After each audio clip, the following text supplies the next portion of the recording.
Good afternoon, everyone. Welcome to this Thursday, May 11th General Policy Committee meeting of the Gainesville City Commission. We are glad you're here. Madam Clerk. Mr. Mayor, our first item is the adoption of the agenda. Anybody want to adopt it? I move we adopt the agenda. Second. All right, we have a motion and a second to adopt the agenda. All in favor say aye. Aye. Any opposed? All righty. We have an agenda. Our next item is the approval of the minutes for April 27th, 2023 GPC, with the recommendation that the committee approve these minutes. Is there a motion? Approval of the minutes from April 27th, 2023. Thank you, Commissioner Wills. Second. Okay. So we have a motion and a second to adopt the minutes. All in favor say aye. Aye. Any opposed? All right, we have minutes. Next is our business discussion items. The first is 2023-393, Master Plan Needs Assessment, with the recommendation that the General Policy Committee, 1, hear a presentation, and 2, accept the needs assessment data in order to set priorities for PRCA and WSPP. Very good. Welcome. Madam Manager, did you want to? Leslie Ladendorf from Park Recreation Cultural Affairs here with a consultant to talk about the master plan. Team approach. Bring it. Mayor, Commissioners, City Manager, thank you. Leslie Ladendorf, Assistant Director for Parks, Recreation, and Cultural Affairs, and I've had the pleasure of working on this project for almost a year now. And we're here to present the needs assessment that we've conducted based off of our master plan. Some of you are aware, we did a master plan back in 2012. It was managed by the late Michelle Parks. And she did an amazing job with that plan called the Vision 2020 Master Plan. It's a 20-year plan, and we are about halfway through. So at this halfway point, we decided that we needed to have another needs assessment done so that we are aware of what our community needs. And it had multiple different avenues of which we gathered this information, which our consultant will tell you about. We worked with Barth and Associates and Carlos Perez, who I'll introduce in a few minutes, or a couple minutes. We're using these needs assessments to align wild spaces, public places, and the departmental programming. So I want to make sure that this isn't just about construction, but it's actually about programming as well. And so we want to use this so that we can maintain our services that meet the needs of our community that they're asking for. I think you've probably heard this, but we have also said, and Andrew has said, Mr. Persons has said, that we're not naive to think that this is going to be the only thing that's going to direct these projects, but this is our guiding tool. This is the thing that we're going to look to make sure that we're on the right path and we're meeting the needs of our community. And this all feeds into our work plan. So our annual work plan that we've also been working on simultaneously. So we've had the master plan needs assessment update, our work plan and strategic plan update, plus our accreditation. We're getting ready to go, we've submitted our reaccreditation for our third iteration of accreditation with CAPRA, so we're very excited about that and waiting to hear about that. And I also want to take a couple of seconds just to thank our team. I want to thank Roxy Gonzalez, our director, and I also want to thank Kim Harris, who is our program coordinator, who has stuck by my side through this entire process. And it's been a great team that we've been working with to get this done, and our department, who's provided the information that we need to be able to do this assessment. I also want to thank the other departments who have chipped in and helped along the way, helping us with data gathering and GIS mapping and things like that. So I just want to put it out there. This is a citywide team effort, and I want to thank everyone for that. So now I'm going to introduce Carlos Perez with Barth and Associates. Carlos received a bachelor's degree in landscape architecture at the University of Florida, a master's in city and regional planning with a specialization in transportation, and a master's in science in architecture with a concentration in urban design from the Georgia Institute of Technology. He still kind of serves work in our community because he serves on the advisory council for the Department of Landscape Architecture at the University of Florida and at the College of Design and Georgia Institute of Technology. So he knows our community well. He's been here before. Carlos has led or collaborated in over 65 parks and recreation system plans in cities throughout the United States. And those include big cities like Seattle, Washington, Washington, D.C., Raleigh. I also want to note that also Miami-Dade and Sarasota counties, which are both in our own state. He focuses his professional career on collaboratively planning and designing livable communities through the strategic planning and design of the public realm. So without further ado, for our presentation, Carlos Perez. Thank you, Leslie. Good afternoon, Mayor, Commissioners, City Manager. As Leslie mentioned, my name is Carlos Perez with Barth Associates. Excited to be here this afternoon to share with you the findings from our needs assessment update. So we'll be speaking to this presentation that some of you have seen and look forward to sharing that data with you as well. So let's get started. So this is a little bit the agenda of what we're going to do today. We're going to remind you of what the purpose of this plan was, remind you of the approach that we took to completing this plan, and then dive into the findings based on this information. So just in terms of the purpose, as Leslie mentioned, this was an update to the 2010 Parks, or 2012 City of Gainesville Parks, Recreation, and Cultural Affairs Master Plan, focusing on the needs assessment portion of the master plan. This is a typical update that we do with communities, especially if it's a 20-year plan, and we update that needs assessment portion of it. A key aspect of this plan, which is different than the 2012 master plan, is that it broke the city down into the commission districts. Right, the 2012 plan was done citywide. This is not only does it look at the data citywide, but it also breaks it down per commission district. So you'll see in some of the slides, the data is presented both citywide as well as per commission district. And in the report, the information is provided in those levels as well. And a key part of this too is providing the data so staff moving forward can use this information as a way to track progress over time.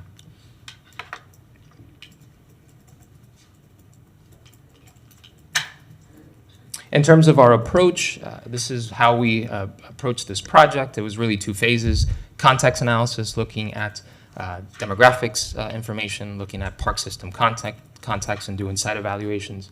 And then phase two, the needs and priorities assessment, where we use a variety of techniques to identify what the needs and priorities are of the community. And this is an important part of the process because there's not one technique that we use that identifies those needs and priorities.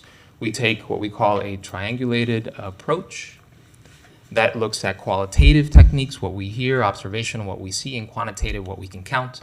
And the overlap of those three techniques, where those findings overlap, starts suggesting what the needs and priorities are of the community. So for this project, qualitative techniques, we met with city leaders and elected officials. We had 7 community meetings.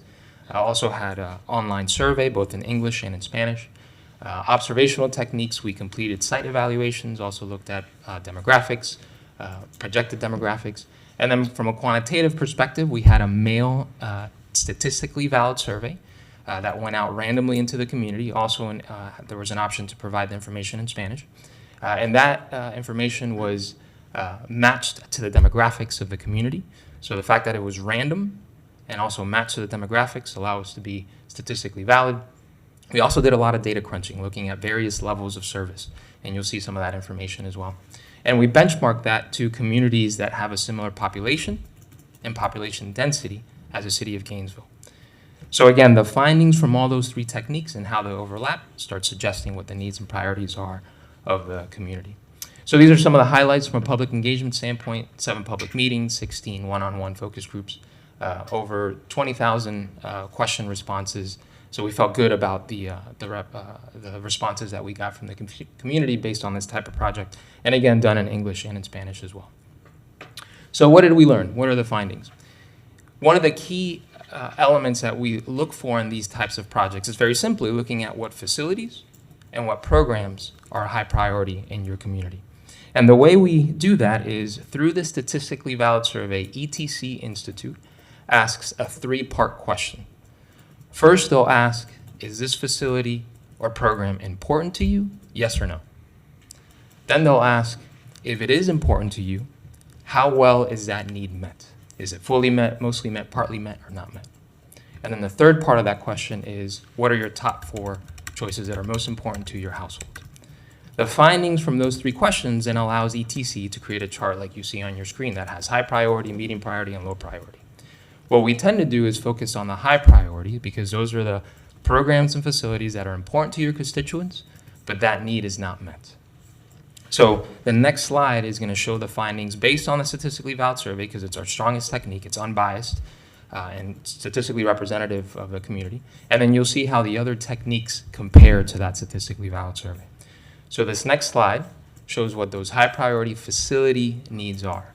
And so that's walking, jogging, and nature trails, farmers market, bicycle, walking, multi-purpose trails, kayak and canoe launches, small neighborhood parks, and nature centers. And what this matrix shows is you'll see that column with the dots on it, the first one, that shows that it was a high priority in the statistically valid survey. And where you see a dot in the rest of the columns shows where it was a high priority in the other techniques that we used. So some pretty good consistency when it comes to these high priorities. Now you'll see that below in the additional needs, I placed standalone pickleball courts. That's because in all our public meetings and even in the online survey specifically as it related to specific commission districts, that was really high. And you'll see in some of the data that we'll show later that from a facilities number, there's also some opportunity there to growth. So that is also something that, that should be addressed. So this is high facility and amenity needs. The next slide is going to touch on programs. These are the high priority programs and activities. So nature programs, environmental, educational, enrichment classes, adult fitness classes, community special events, adult art, music, dance, or theater, senior adult programs, adult water fitness programs, volunteer opportunities, community gardening, history programs, and programs for pets and owners.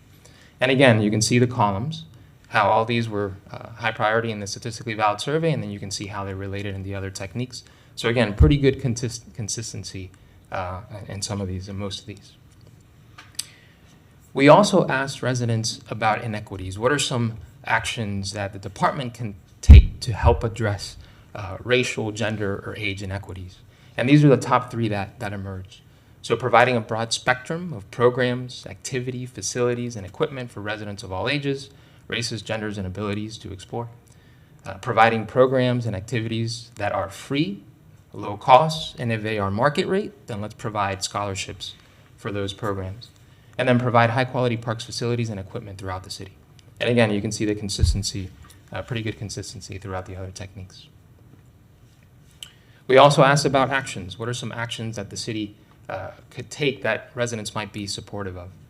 The first one was increasing safety and security measures in parks. Second one was develop parks for unorganized and free play, so not competition. And then lastly, develop a significant park with a variety of active and passive outdoor activities in each quadrant of the city. In many of the conversations with the city leaders, as well as in our public meetings, Depot Park consistently emerged as a gold standard. And the desire to make sure that the different quadrants of the city have a comparable experience was something that we heard frequently. In terms of areas of community concern, we also asked this not related to Parks and Recreation, but on purpose. What we've done is, working with other communities, we've seen the role that Parks and Recreation systems can have in improving some of those difficult or addressing some of those difficult challenges that communities may have, whether it's community safety, equity, affordable housing, et cetera. So we asked residents, what are those community concerns that are most important to you? And you'll see that community safety was the one that emerged at the top, but then we also heard all the other ones that you see on the bottom of the screen as important to consider as well. And again, there's some really great case studies across the country on how Parks and Recreation systems have been used to address these. And in many instances, that leads to partners and additional funding opportunities. And then another question that we asked is, we asked residents, how would you spend $100? And you can see the responses from the statistically valid survey and the online survey. Color signifies the order. And so looking at the colors, you can see there's pretty good consistency in terms of what the order was of expenditures. And so the top three is improving maintenance and existing facilities, which you're doing already, acquiring land, specifically in areas that may need it, and then connecting those facilities and spaces together. And again, this is something that the department is doing already, so it's a good finding to see and something that it'd be good to continue. So that deals with the kind of high-level findings. What I'd like to do now is dig in a little bit to some of the specific findings based on some of the other analyses that we did. And we'll start with the draft comprehensive plan that you completed, Imagine Gainesville, where there's one particular topic, the healthcare access topic, outcome 3, that is very consistent with either the work that we did as part of this process or the work the work that staff will be able to do with the findings from this needs assessment update. So very, very consistent with this draft plan. We also looked at demographics and what the demographics might look like over the next 10 years. And we'll start with population growth. What we've seen is that over the next 10 years, that population will be stable or grow a little bit. Now, we've talked about this with staff, and we had some numbers that we received from Esri, a very reputable source that we use across the country, and those numbers were shown in one direction. And when we talked to Bieber, they're going to look into this data a little bit more and then provide updated numbers that will show that the population will continue to increase, but at a stable way. So we believe this is an opportunity for the city to catch up and focus on those areas around the city where equity may be a challenge. From an age distribution standpoint, no surprise, 1 and 2 people are 20 to 34. But what was interesting to us was where there's certain pockets in the city where you see a population of, for example, 1 in 5 persons being over 55, or 1 in 5 persons being under 19. And the map here shows the areas in the city where you have a higher concentration of residents over 55. So what that tells us is any improvement we do should be multi-purpose, multi-generational, with an understanding of the pockets of higher concentration of age cohorts that may be present. From a racial and ethnicity standpoint, looking out to 2032, 1 and 2 people will be BIPOC, so Black, Indigenous, and people of color, so very diverse, suggesting that we want to continue to educate, celebrate, and strengthen diversity in the city as it relates to programming and opportunities. Household incomes will vary. In the map here, you can see where higher incomes are on the west side of the city, lower incomes are on the east and southern part of the city. So we want to be mindful of that and make sure that programs are catering to that diverse income. The next series of slides deal with park quality as stated in the statistically valid survey. And I thought this was some really, really great information and a testament to the great work that staff is doing. So what you're seeing here is how residents and respondents rated the park quality. The first number looks at how they rated as an excellent, and 24% said that park quality was excellent in comparison to the national average of 27. And I thought this was really, really good because we have worked in communities where that number is not that high. City of Gainesville number is in the dark blue, national average is in the light blue. So you can see the response is pretty consistent with the national average. And when we look at excellent and good, how residents rated park quality to be excellent and good, it was above the national average. So again, that's really, really good and a testament to the great work that staff is doing under your leadership. And again, we've worked in communities where those 2 bars on the top are not that high. They're a lot lower. So very, very good findings. And the same thing from a programmatic perspective. High percentage of your residents above the national average use programs, and those that use the programs rate them very high, above the national average. So again, really, really good findings, a testament to the great work that staff is doing under your leadership. And I think it's important to note that we've worked in some communities where numbers may be not this high, but similar. And if changes happen where funding is changed and you let loose on the pedal a little bit, those numbers will change. So it's important to be mindful of that when we consider funding in the coming years. We also asked about barriers. What are some barriers to parks and program use? And so for the first one, I don't know what is being offered, was 29% versus the national average of 33%. Again, this was really good. We've worked in communities where that is upwards to 60, 50, and 60%. So in comparison to Gainesville, this is excellent. I don't know locations of facilities was higher than the national average, so there's an opportunity to look at that.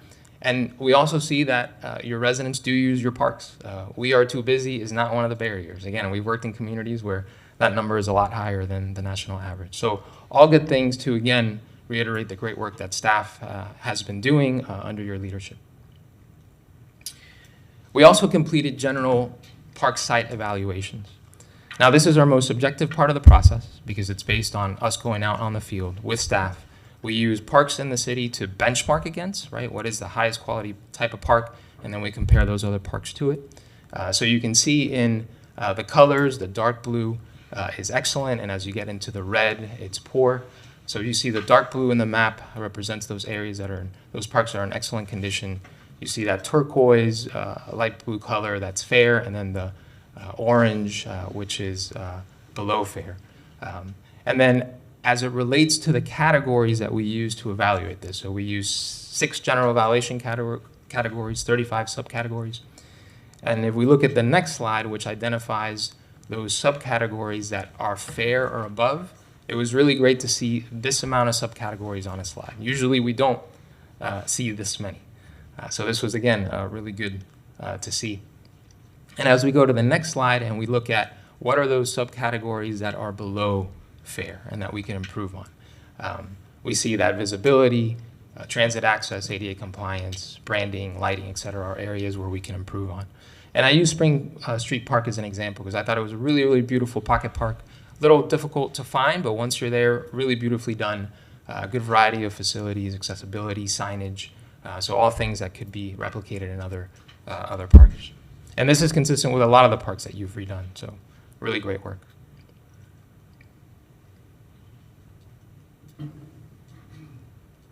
Now we're going to get into some of the quantitative data, the level of service data. And so we're going to look at this in different ways. We're going to look at acreage level of service, so the quantity of parks in the city and per commission district. And this is measured by acres per 1,000 population. We're also going to look at access level of service, how far residents have to travel to get to the park, and what percentage of the population has access to parks within the distances. We're also going to look at indoor square footage level of service, facilities level of service, how many facilities there are and where there may be a surplus or a need, and then capital funding. And again, this analysis, it's important to note that this analysis is really just focused on the numbers, right? If we go back to the needs assessment slide originally, it's really looking at the findings from all three that then help us suggest what those needs and priorities are. So we'll start with acreage level of service. And I'll warn you that the next slide is very, very dense. There's a lot of information, so I'm going to walk you through it.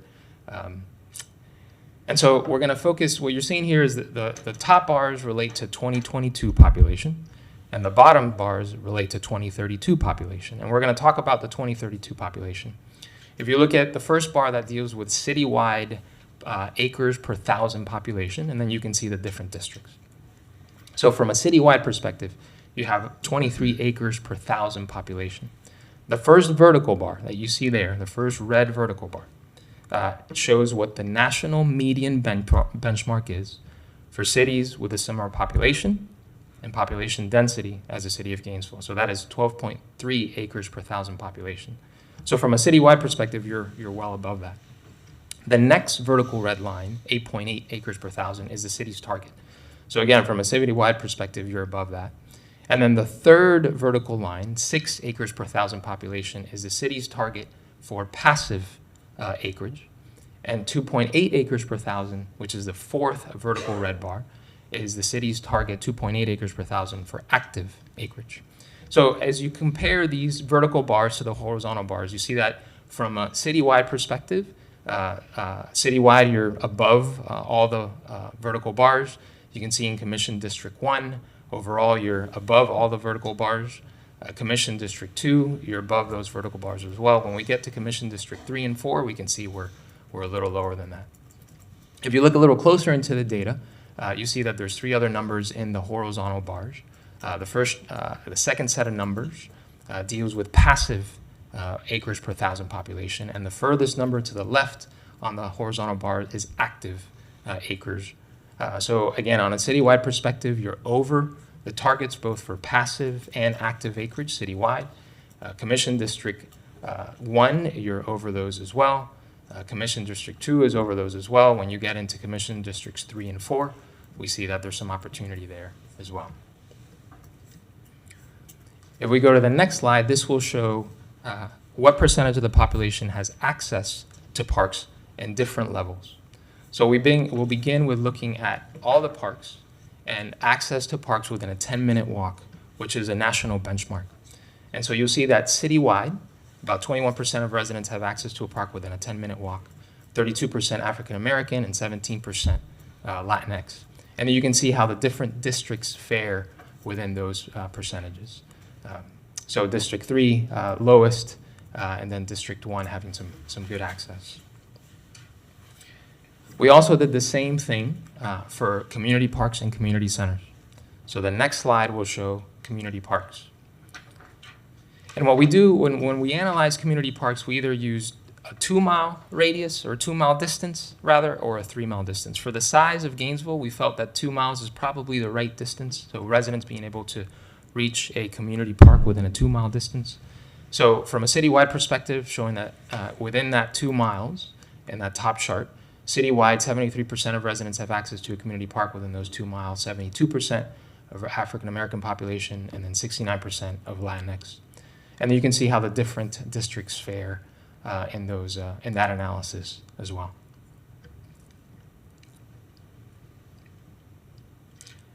The next slide is going to deal with the same information, but for recreation centers. So again, using that 2-mile access level of service, how far residents would travel to get to a recreation center. So 50% of residents have access to a community center, a recreation center within 2 miles, 55 African-American population and 44% Latinx. And then again, you can see the different districts and how they fare within that access. The next slide looks at indoor square footage throughout the city. So again, if we look at the top bars deal with 2022 population data, 2032 population are the bottom bars. In the industry, we use a target or a benchmark of 2 square feet per capita of indoor recreation center space, again, as a benchmark. So citywide, you're at that. When we look at the different commission districts, we can see the differences in that square footage and where we have some opportunities to improve. The next slide is going to deal with facilities level service. What this slide does is it compares the quantity of facilities that we have in the city to national median benchmark of cities with a similar population and population density as the city of Gainesville. And what it's showing is if we were to compare the number of facilities that we have to the national median benchmark, these are the need of facilities that may be needed. So that negative orange number suggests the need that we may need for the city. So you can see they're in alphabetical order, and you can see the number of facilities that may be needed. Now, it's important to know that this national median benchmark may not be the right number for the city. We work with communities after this phase to then see what is the right number for that community. But for us, big picture, what this showed us is that there is a need, particularly in some key facilities, and an opportunity to address that in the future. And if we go to the last slide, this deals with capital funding. So if we look at the national median benchmark of communities, again, with the same population and population density as the city of Gainesville, they spend about $258 per capita on capital improvements. If we see citywide, we're about half of that, but then you can see how that money has been spent specifically in wild spaces, public places, dollars, over the last 5 years. So again, an opportunity to improve on some of these numbers. So with that, we'll open it up to discussion. Again, thank you for the opportunity to share this data with you today and previously. I've enjoyed the opportunity to collaborate with all of you during this process, and happy to answer any questions. Thank you. Thank you. So I know y'all have some thoughts on this, but I don't see any lights. You are on, Commissioner Willets. Thank you, Mr. Mayor. Thank you so much, Carlos, for this, and Leslie. There's all kinds of good data in here, and I like maps. I'm a geography person, and I really appreciate the kind of, in essence, the shaded maps where you can see, particularly because one person might live within 2 miles of one park, but the person who lives within 2 miles of 3 or 4 parks are even better served. I think that really helps us understand. Because you might have your favorite park, but if it doesn't have the facilities, as we saw, that you want, then it's less used to you, and it's easier, or it's nice to be able to go to a close-by park. I had a question about the how we ranked the reasons. There's like don't know the location of facilities and don't know the location of parks, and I think I asked you previously, but I'm still a little confused by the difference between facilities and parks in that.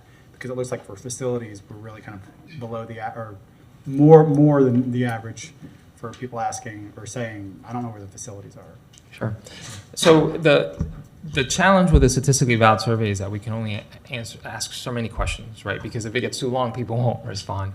So we weren't able to drill too deep into answering that question, but what we've seen in the past is difference of when it deals with facilities, it may be particular facilities, for example, pickleball, soccer fields, et cetera. So residents may know where parks are, but they may not know that this park has this type of facility or not. I see. Okay. That helps me a lot. Okay. And then you didn't directly mention, but part of where we were higher was the too far from residents, right? I'm sorry, ask me that one more time. I think you didn't mention it, but one of those on the same chart was too far from residents, and we were higher than the national average. Ooh, let me go Correct, I back to think. that. Let's see. Too far, yes, you were above. Yep, Quite a bit. quite a bit, yes, okay. yes. Um, It's a good observation. and this may be a Leslie question, is the 10-minute walk access one of our city goals? That was part of our master parks plan, correct? Or has it been stated before? I feel like it has, but I could be wrong. It's definitely a national, 10 years ago when this was done, it was starting to be a national benchmark. Now it's most definitely a national benchmark. Yeah, okay. And that's 10-minute walk, right? That's a 10-minute walk, correct. Obviously with bicycles, we do a lot of biking in this town, and that's even closer. And Yes. I think electric bikes are gonna mean that the 2 miles is probably gonna be a lot more interesting to people, or accessible, if you can jump on an electric bike. And then you said the capital funding, was that for the past 5 years, that was only wild spaces, public places? I believe so, yes. For that data, okay. And can you flip to the population density slide real quick? I think it was the overall population density. That's the age one, I think.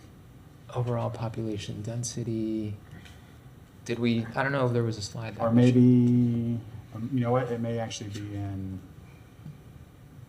no, I think it was in here. I can't remember whether it was in the full the full document. But it's not a surprise to me, one of the densest areas actually is a chunk of District 3 that, it can go to the 2 mile versus 3 mile one as well. Mhm. Because I think there was kind of a big whole gap. Yeah, so right where that 3 is, Mhm.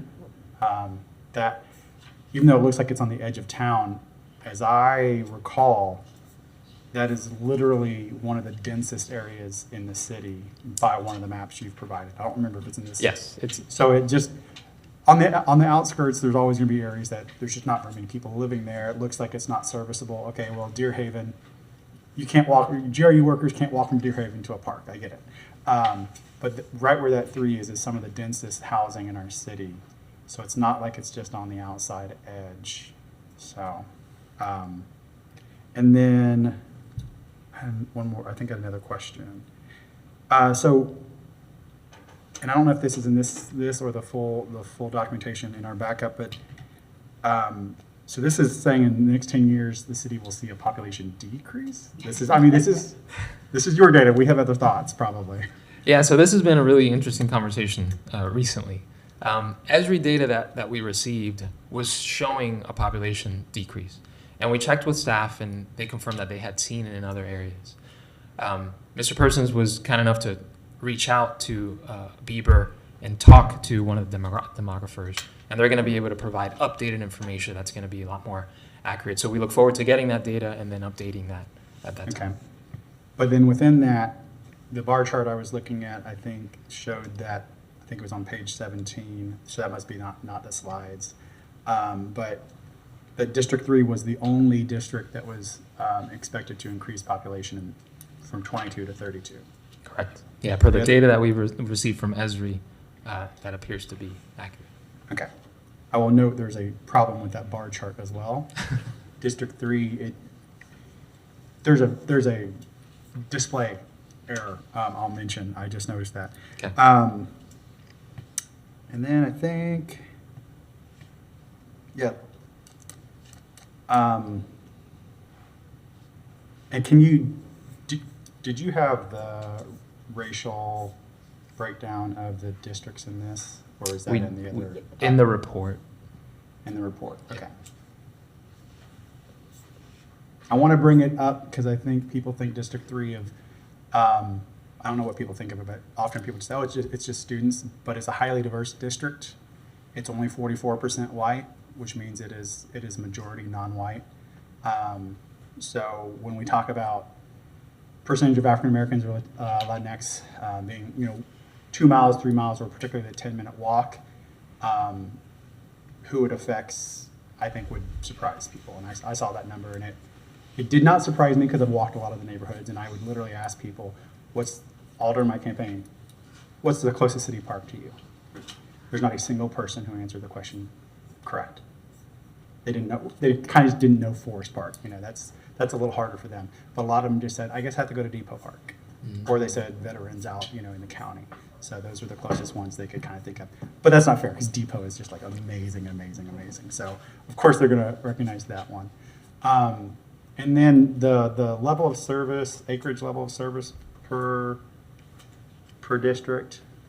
And the projections, how did you do projections? Is that things we have already planned to change? This Or- acreage? Yeah. Or is that's just based on population, not on, we have a new park we're going to buy, or? It's based on what acreage is available that the city owns right now. Okay.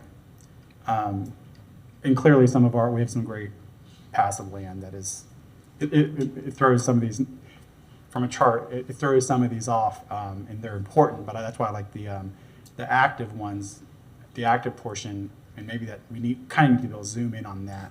Because I think most people, that's what they think of when they look at all those facilities, for sure. Some of the nature stuff happens in our passive parks, but I really like this, and it confirmed a lot of what I knew, but finally have a little more data to feel. So thank you very much. Thank you, Mr. Mayor. Thank you. Thank you, Commissioner. Since I don't see any other lights, I'll give some comments, and Commissioner Duncan Walker. Thank you, Mr. Mayor. And thank you, Carlos, for this. I really enjoyed our conversation the other day when we delved a little bit deeper into this. I wanted to kind of offer this, that from a, 30,000-foot view, which to me is kind of what this represents, it would almost appear as if District 1 doesn't have any needs. And that's not really the case. I appreciate what you've shown us here. So what I am concerned about are the things that are a little more granular, okay?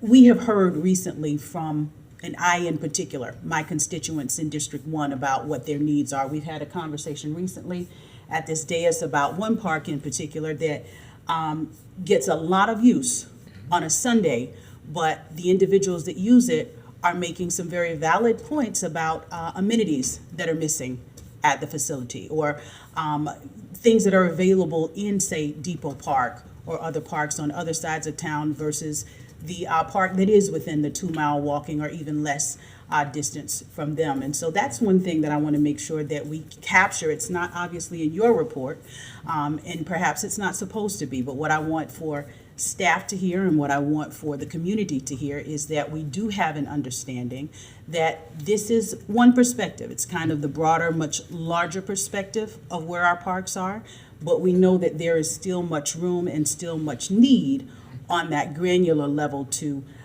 make sure that we continue to expand and support both the construction and the programming of all of our parks. I focus on District 1 obviously because it's my district, and that's what the folks who voted me in expect for me to do. I want to ask a couple of things, Carlos, that probably are not for you, but I think are important to ask and address because we are talking about parks today. One of the things that's very important to me, everyone knows, is gun violence prevention. And we understand how important park spaces and activities are in helping us to do that. So there are a couple of facilities in District 1 that have the ability to program and provide opportunities for young people and their families in this way, in this regard. And so, Madam Curry, what I would ask specifically is about a couple of those facilities. And the reason I'm asking is because when we talk about programming, obviously, we're concerned about what's being programmed, but we're also concerned about attendance. We spent, I don't know how many years ago, but it was relatively recently, probably 3 or 4 years ago, roughly $2.5 million, I believe it was, on the Clarence R. Kelly Center. And I'm a little concerned that I'm hearing from individuals who are attending that we have a really low attendance. We have like 5 kids that are attending the after-school programs. And so my question and my concern is, what are we doing to program that space to bring in young people, families? What's happening there? Because that's an incredibly dense community. It's full of children, it's full of families. I'm curious and eager to know why we only have around 5 young people that are coming to that program. Hello. Hello. Sorry I'm losing my voice, but Mayor, Commissioners, Roxy Gonzalez, Parks, Recreation, and Cultural Affairs Department Director. To answer that question precisely is that there has been, throughout the years, has been a lack of trust in how the programs were had pre the building being renovated.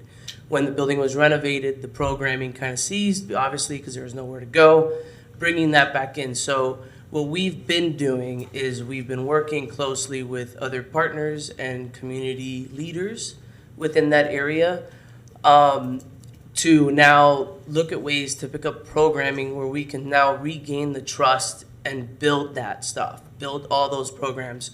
We've continued the gardening program that has been there, continued to work with other local community leaders. We've also worked with Carla Lewis and Spark 352 to be able to get out there and do the mural on the wall and engage the children and bring those type of events there. We are now also working with other nonprofit organizations that are going to bring in programs, not just there, but also TB McPherson. The needs assessment overall has given us not just the data information you've got here today, but it also gives us a better perspective of how to look at District 1 being one of the districts as well. Though it seems like everything's great, and we saw that, we know now that, okay, it might seem that way, but let's look at the current parks that are there and how do we enhance those parks or make them better, safer. I'll tell you one park that is constantly being brought up is Woodland Park. There's a lot we need to do out there. There's a lot to bring in the community.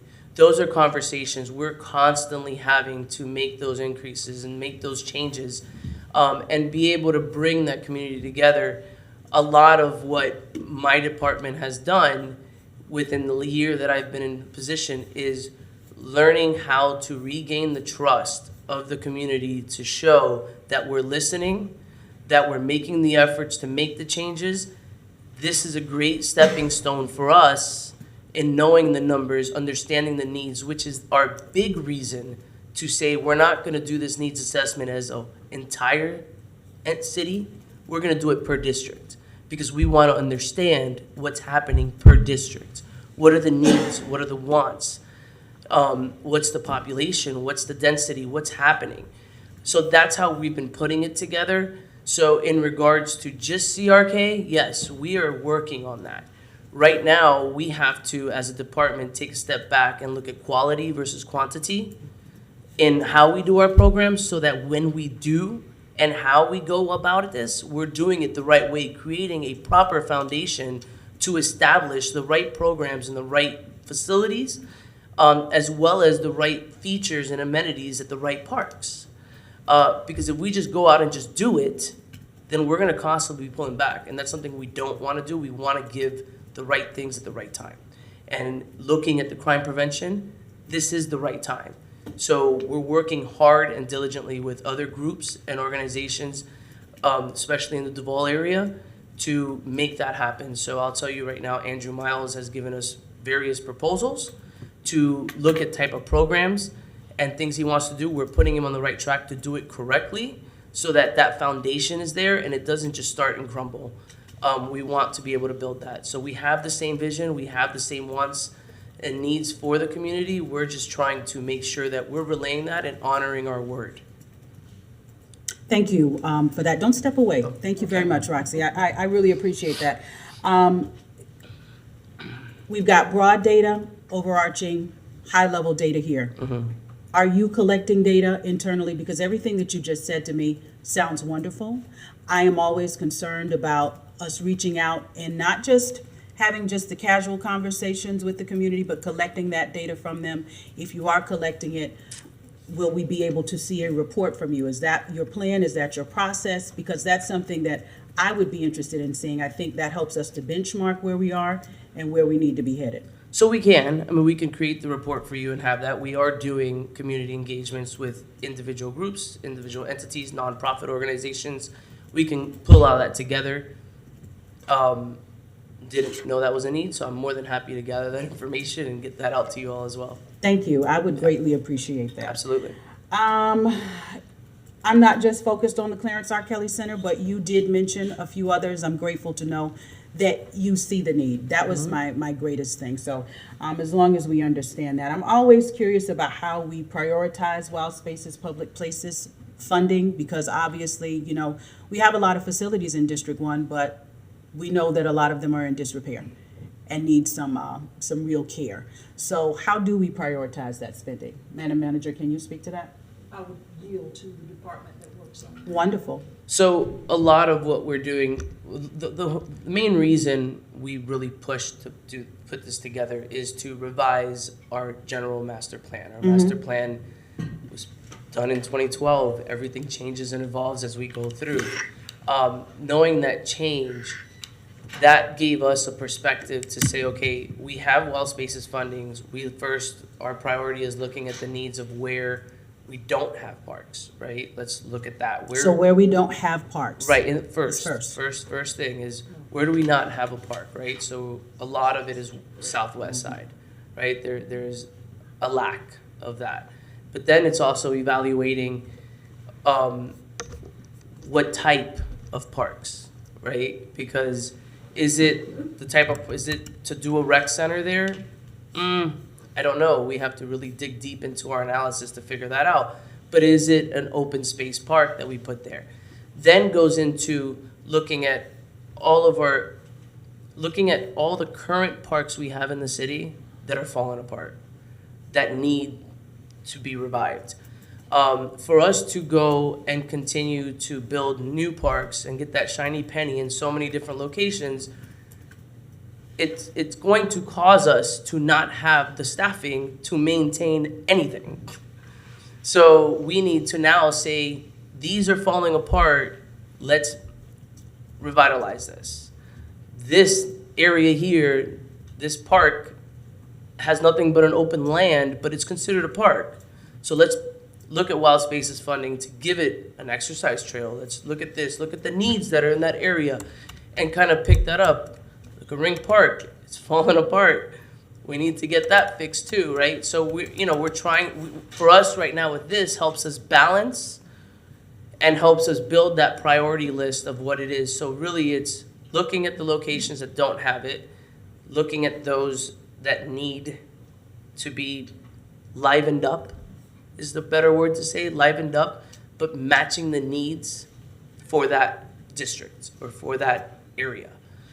And then from there is when you say, okay, here's the rest, right? So for me personally, one of the conversations that I would have after we finalize the master plan and go into our wild spaces topics for the next meeting in June 11th, that's when we'll get clarity of saying, here's our priority, here's what we as a department and, reviewing it with our city manager is saying, here's what we recommend, is saying, here's our list and our priority list.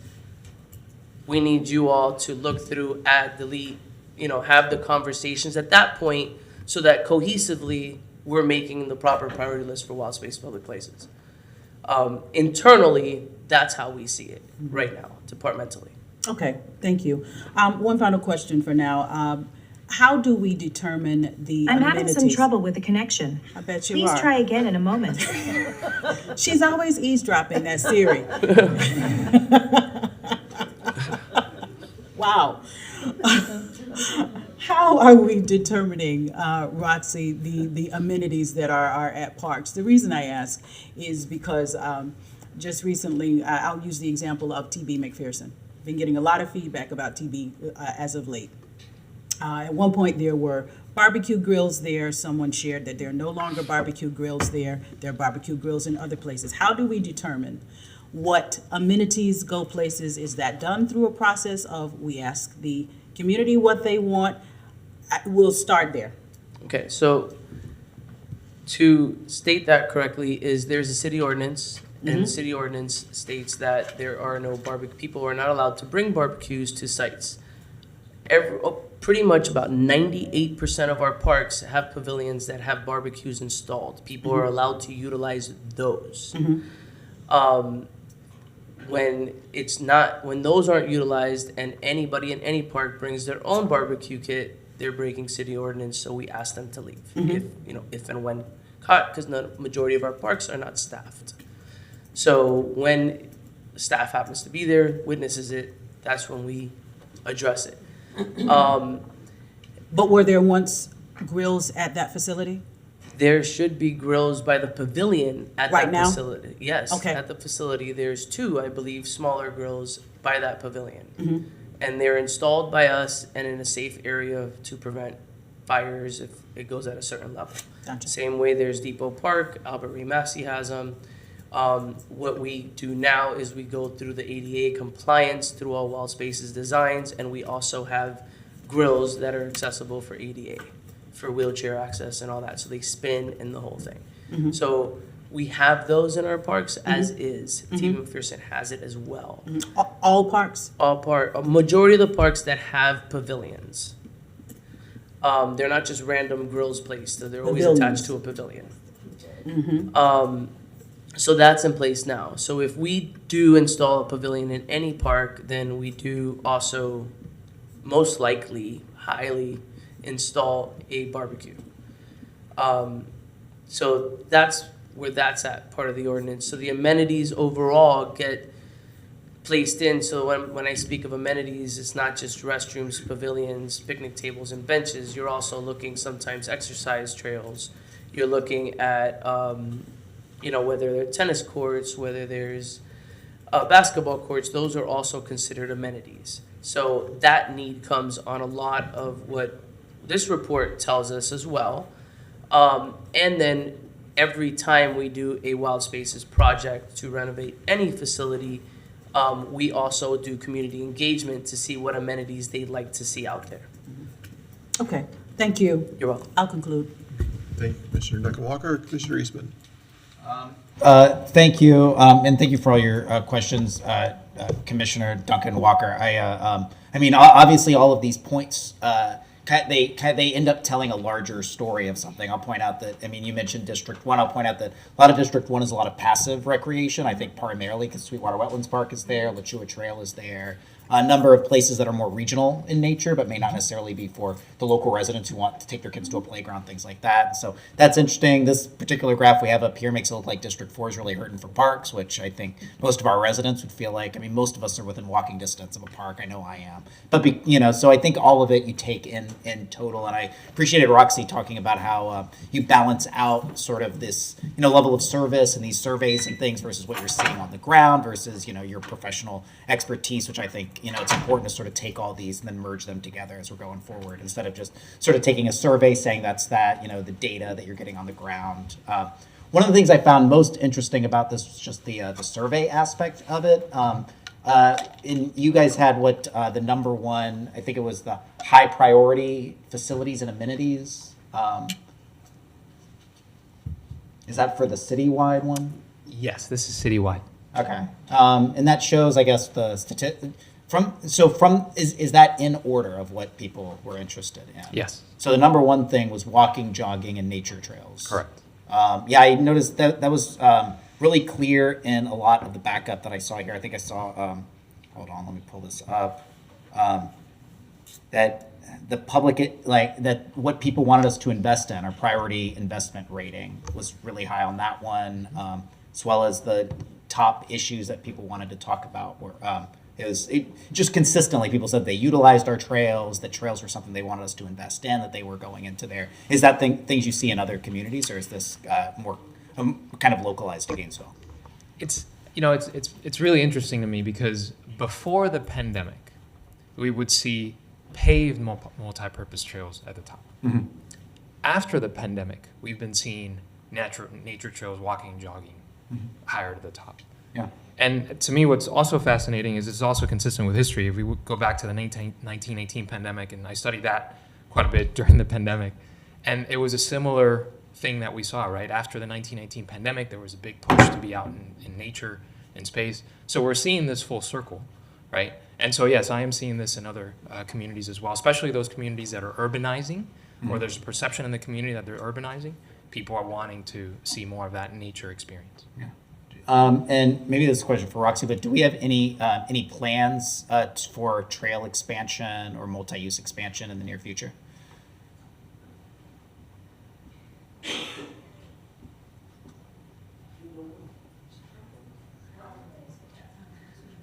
We do, and I'd have to get back to you on the names of them. But I know that there's 2 in the works with the county, that we partner with the county so that we can connect the trails. I believe one is in conjunction that goes directly from Depot Park to Sweetwater Wetlands. Sweetwater Branch Extension is what it's called. There you go, that one. And then there is another one in conversation now that I believe Betsy has been starting the conversations and working with. So there are some in progress now that are in this cycle of the Wild Spaces Public Places. But for the Not future necessarily. ones, Okay, yeah, but for the future ones, we'll come with that whole proposal. It'll be part of that whole list of the projects when we get to you in June. All right, perfect, thank you.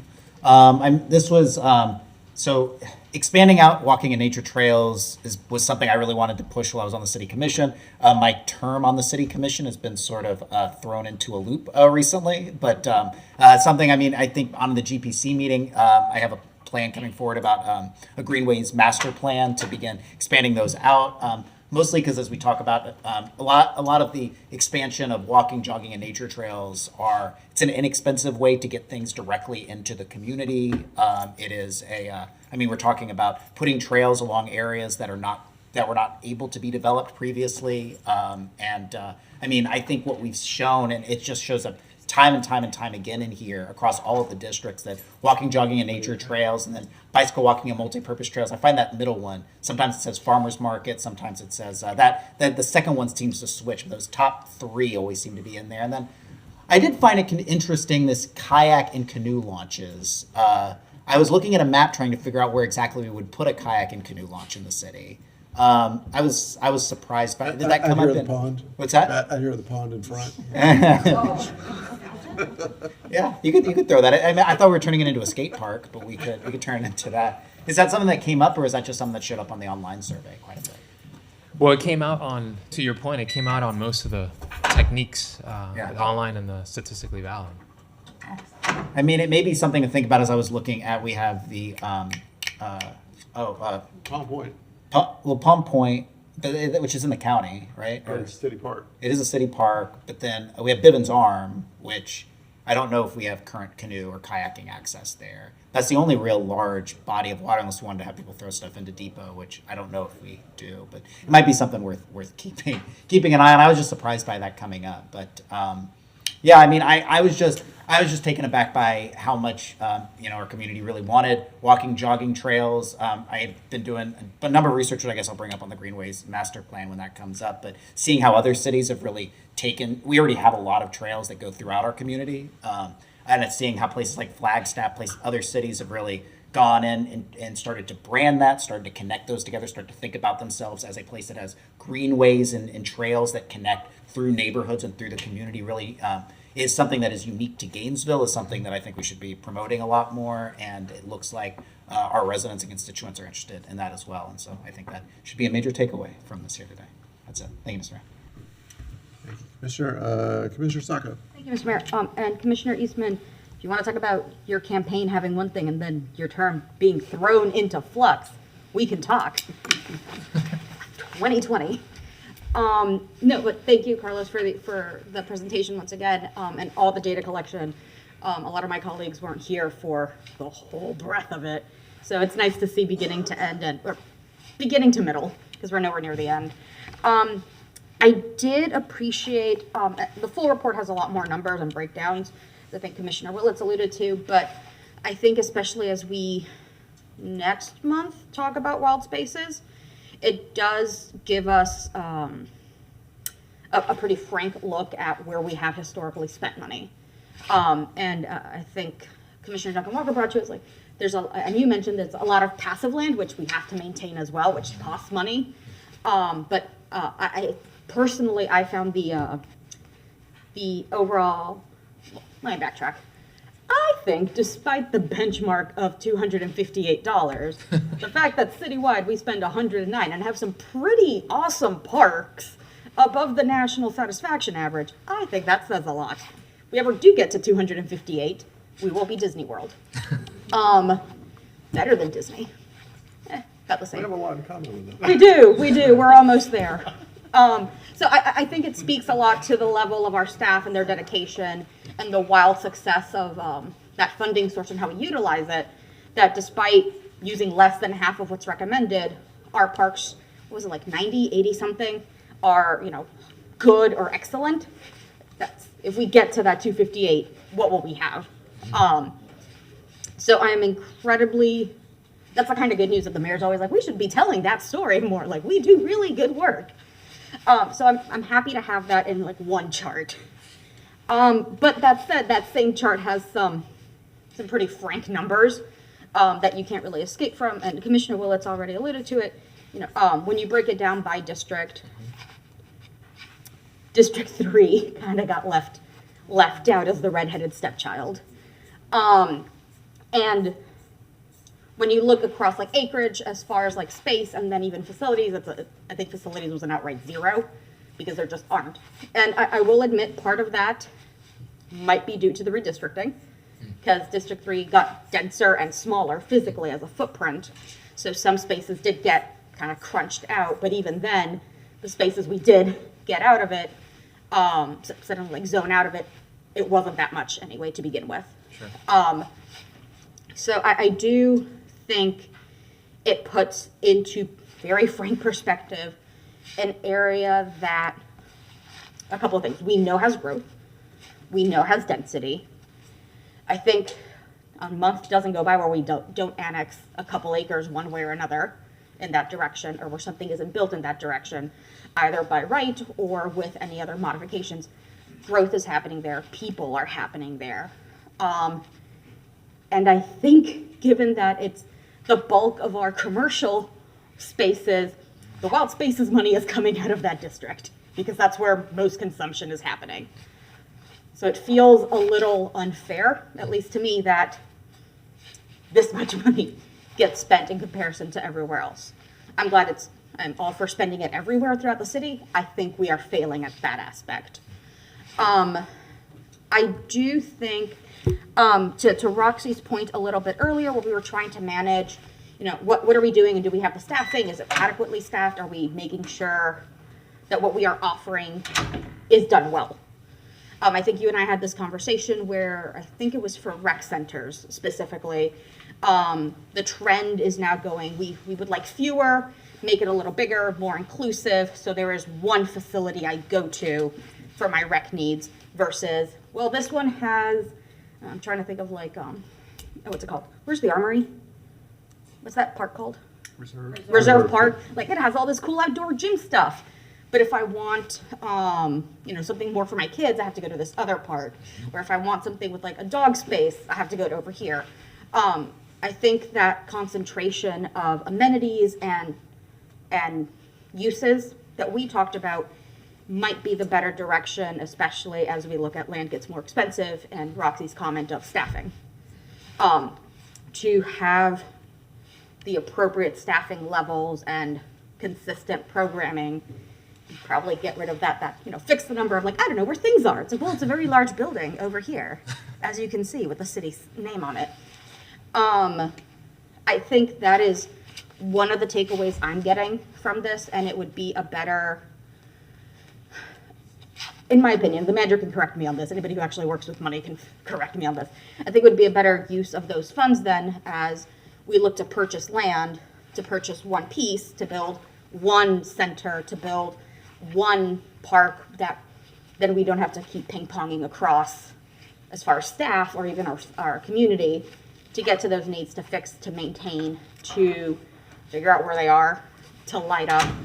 I don't know what to call it other than a concentration, a strategic concentration of that, while still maintaining that 10-minute priority. In the case of this, right, it's so small, you could do it if you just pick one good spot. I'm pretty sure it could all be within 10 minutes with one or two good locations. So that's kind of my view on it. I did have one suggestion. I mentioned it when we first chatted about a year ago. And since we did kind of get a little into the area of programming and distance and where's my next park, Commissioner Willits made me think about it.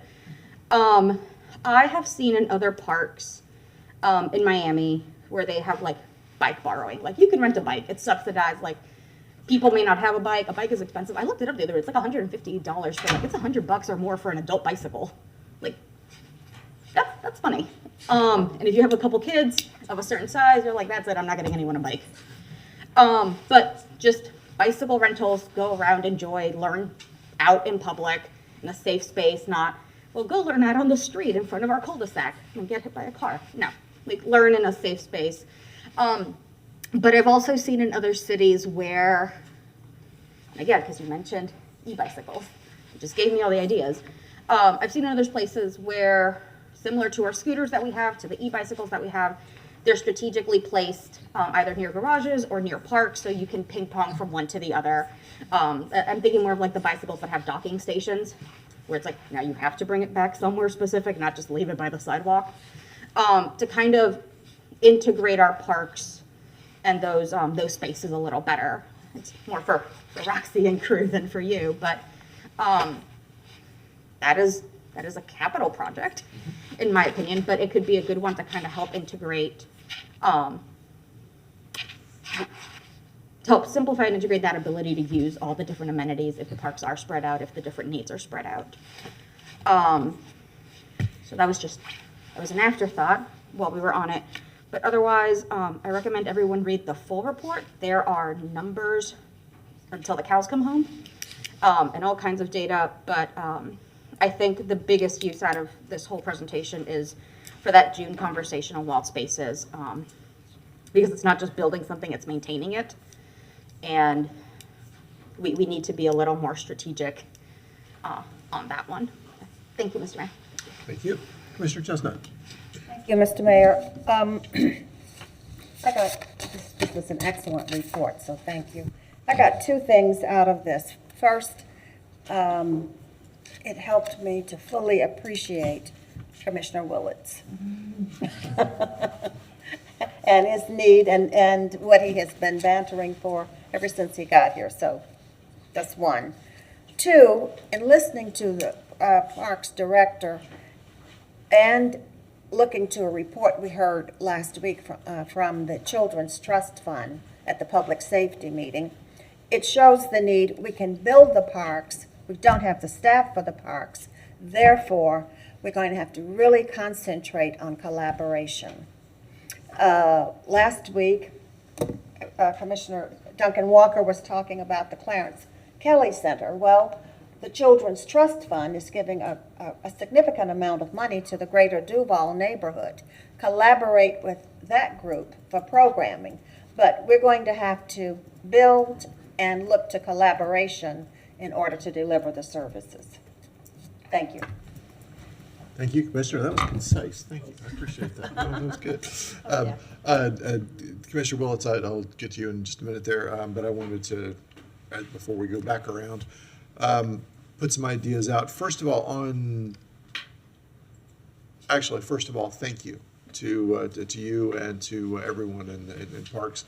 This is a tremendous lift, and I don't want you to walk out of here thinking that we don't appreciate the effort that has gone into this. I'm very, very impressed with the data that you were able to collect and the way that you were able to package it for us.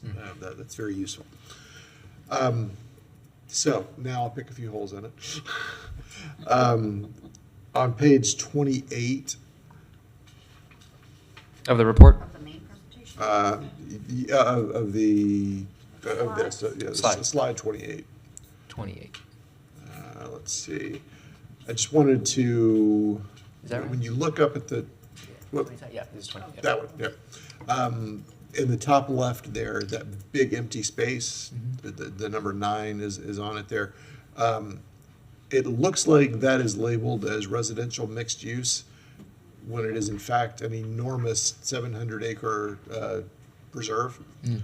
That's Four Creeks Preserve, and I want to make sure that that is counted in everything that you're doing. I imagine that it is, because it's so big that it changes the way District 2 looks from the numbers perspective.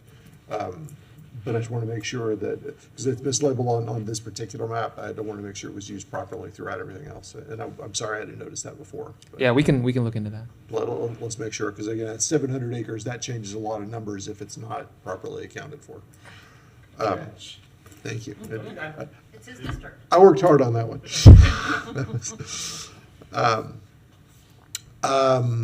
Going to slide 30. Yes, echoing Commissioner Chestnut, it really absolutely drives home the point for District 3. The indoor level of service, the ability for people for residents to get together and have a community meeting in District 3 just doesn't exist. At least supported by the by city facilities. There are, potentially county facilities, Kanapaha and things like that are nearby, but as a city organization, we are not offering folks who live in District 3, which is about a quarter of the people who live in our city. It's not anywhere near a quarter of the land in our city, but it is so dense and so isolated from support services that we clearly have work to do there, and this particular slide really drove that point home for me. I will say, though, that overall, I'm not sure that, except in some extreme cases like this, that thinking about it with the political district maps is as useful as it might be, because you may live in District 4, but at the edge of District 4, so you're close to something else. You may live, particularly District 4, because that district is wrapped inside all the other districts. So the geography of the city doesn't necessarily match up quadrant-wise to the actual And on the edge district of maps. District 1. Right. So it's not necessarily the best way to think about it by political districts. Moving on from that, I don't know how else you would have done it other than just drawing it, by northwest, northeast, southeast, southwest. Moving to slide 31. It's one of those cases where it's backing up my original assumptions in the first place. Soccer fields are the only thing where we are in a plus 20 deficit. The good news is we're working on the MLK 8th and Waldo area, where I'm hopeful we can add soccer fields. I mean, the idea that we have such an incredible deficit for soccer fields is striking to me. It's disappointing that we have any deficits, but we're going to have some. But the lack of soccer fields leaps out. The deficit in baseball and softball fields, also a concern. Organized play fields in general is something we're going to have to take a look at. I know that people are super passionate about pickleball. I get it. And we will absolutely address pickleball. But boy, soccer fields are a clear need in this community. And I'm glad that we're going to be able to, hopefully in the next few months, very specifically address that as part of the the MLK Citizens Field question. So again, thank you for that. I could talk about this all day. This is really, really cool stuff. The information you've brought us is terrific. We are going to have to collaborate. We are going to have to think about this also from the perspective of, if the city doesn't offer the space, does the county, does the University of Florida, is it shareable, is it not shareable? Because it's all about the community more so than just what does the city offer. And I want to make sure that everybody is aware of that. But any way you slice it, District 3 is losing out. And we've got to focus and be very serious about, very intentional about how we move forward as we move forward. So with that, Commissioner Willis, did you? Yeah. Thank you, Mr. Mayor. I have some decent questions. First was focus on my district and maps. Were bathrooms on the list of potential like priorities? Because I just realized I didn't really see it anywhere, and we had a conversation yeah. And so, yeah, where were bathrooms on there, or upkeep or quality of those bathrooms? Was that? That might be part of our big conversation. I'd have to look into that a little bit to answer that question. Okay. They're typically in there, but we can look at that. Because I'm surprised it wouldn't come up more often. And then were children surveyed, just to be clear? Okay, because playgrounds, I'm always a little shocked they didn't come up more, and I don't know if parents aren't thinking of their children when they fill out these surveys or talk, whether they're temporarily forgetting, or whether it's somewhat well serviced already. I'm a little interested in that, particularly Southwest Gainesville just doesn't really have. We have in one apartment complex, Phoenix, we have a piece of city-owned, kind of playground equipment, but not any. So I thought it'd be higher. And then quickly to Commissioner Eastman, I'm open to buying Stable Select Hotel on Southwest 13th and turning that into a kayak launch park. if anyone, it's a pretty big property. I would love it. My neighbors would love it. My condo association has a launch, not really. I mean, it's just an opening in the trees. But Bivens North has an actual dock out into Bivens Arm. But I mean, it is a very, very nice piece of water. But yeah, we don't own any land right next to it. And this question I think is probably for Roxy. Is there anything in this report for parks, different amenities or the services identified as priorities that frankly we just don't think we can accomplish? We don't have the skill, we don't have, money is always something, but like that we don't have the experience in. Maybe it's kayak launches, but is there anything that really surprises us and say, you know what, we probably aren't gonna be able to do this? Everything? No, I'm just kidding. No. No. So Carlos was gracious enough to meet with us prior to even putting up any of the amenities and the questions and to get the survey out correctly. Everything on there, when there's a will is a way. There's always a way to make something happen. So I wholeheartedly can't say no to that. But I can say that there are challenges with some of them. I really can't be specific here without pulling it up and seeing it. The individual type of stuff and offers that we questioned the community on. But I can say there will be challenges, and the biggest challenge is resources, right? So not being able to have enough staff to man facilities in all our parks. We have a lot of parks in the city. Currently, a lot of this conversation gears to a lot of active parks when you look at this. But here in Gainesville, it's really unique because we have a lot of nature parks and a lot of conservation land. But within those nature parks, we also have playgrounds, right? And we have restrooms and through the trails that go through as well. So there's a little bit of an active component within majority of our nature parks. So there's so many, and we don't have the resources for staffing. So that's the challenge that we face just receiving this stuff, is saying, how do we meet these needs without having those resources. So that's something I can tell you up front, that is our biggest challenge, is I don't have the staffing to do, not to have the locations, but to maintain it at that high quality level of Depot Park. Because if you consider Depot Park as our, standard, it is a staffed park. I have staff there from open to close.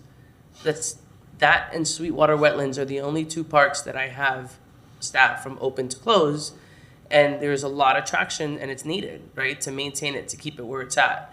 So that is our challenge when we come to this. Thank you. I think I did two comments.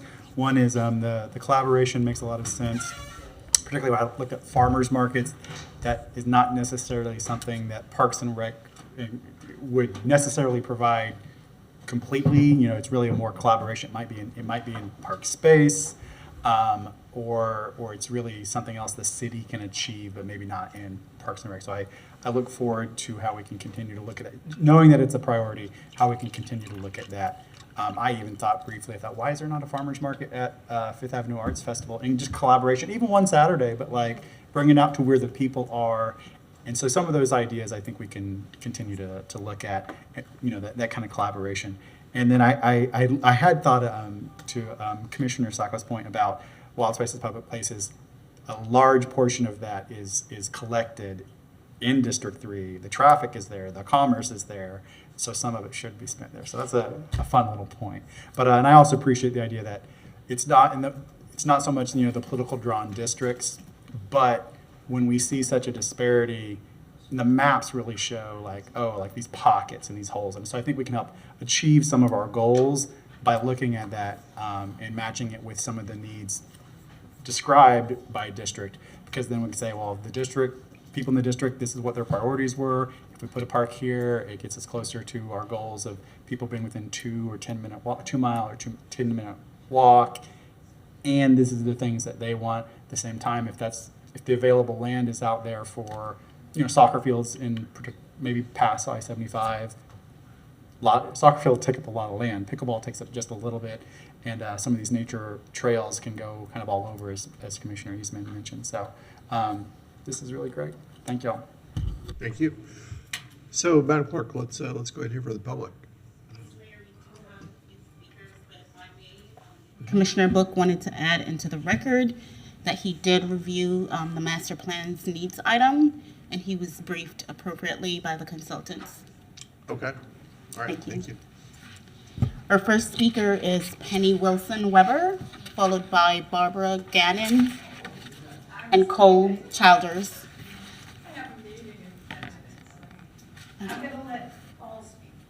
Thank you. Thanks.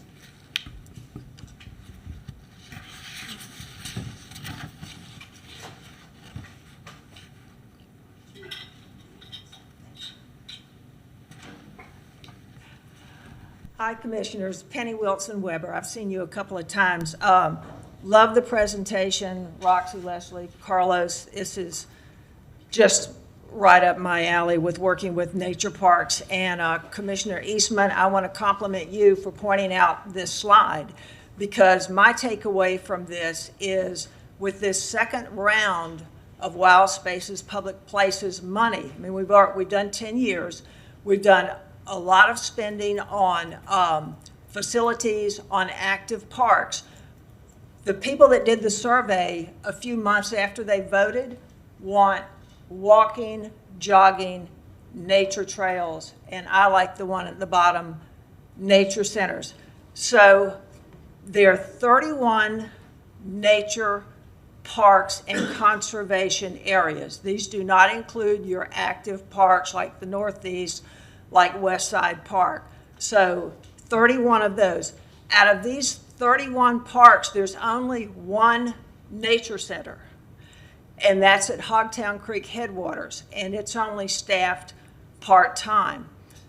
My organization, Friends of Nature Parks, is working to get the schools to start using our city parks again for field trips. And I'm going to tell you about 5 years of a 5-year project, and Zany has copies of poems that these kids wrote, that's my data, like Carlos's, that I want to share with you. So they go to Sweetwater and they go to Morningside Nature Center. We're specifically looking at the 3rd and 4th graders on this. We've expanded to about 4 schools, and this year we did Wiles, we did Parker, we did Littlewood. And the kids go to the nature parks. They are with the city staff that Roxy's managing, and they have 2.5 hours of environmental programming out there. And when you read these poems, there's 6 of them. Have they been passed out? I see Commissioner Willis smiling. Okay. That makes me feel like all this work that we're doing is kind of worth it, because this is what a 4th grader's eyes are seeing that Roxy and Leslie's staff is teaching them. City staff with the nature parks and the schools met 4 weeks ago with the school system to start pairing the curriculum again between, so that when the kids go out on these parks, they will get the information that they need for the testing that is coming up. So we're trying to pair this. So the reason I'm bringing this up is you all are facing a lot of budget challenges, and I really hope that these programs can stay in place. It would be great to have a nature center at Sweetwater and a nature center at Morningside, so that when a busload of kids goes out there, they can get out of inclement weather conditions with it. So that's what I wanted to bring to you all. Enjoy the poems, but the staff is awesome. It's working. We need nature centers at those two parks so we can take the kids there. Thank you.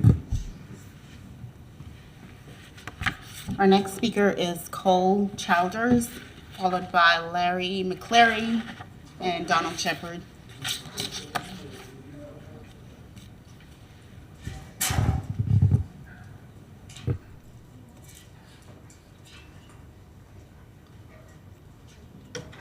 Welcome.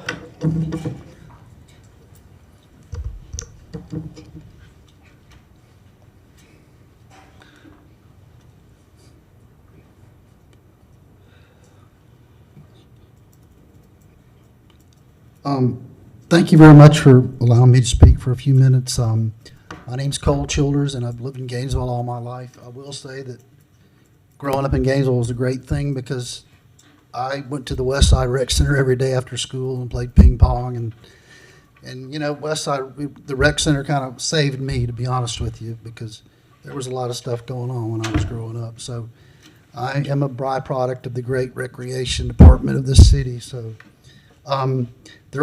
I started playing pickleball about 7 years ago, and I'm a USAPA pickleball ambassador.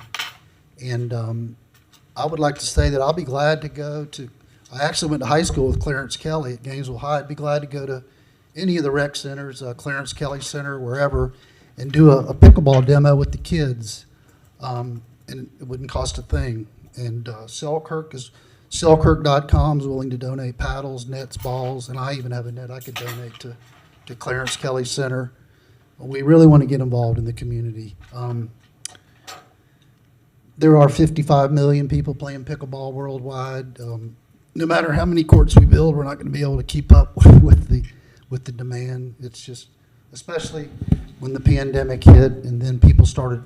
I had some friends down in South Florida started playing pickleball on their cul-de-sacs because all the parks were shut down, and rightfully so. So, I guess there was a few other things. If I may, I'd like to just read a vision statement real quick, and I know I've only got about 90 seconds left here, so bear with me for 1 second. This was written by a fellow ambassador who's not here today, and I apologize. I'm not very good with all these gadgets.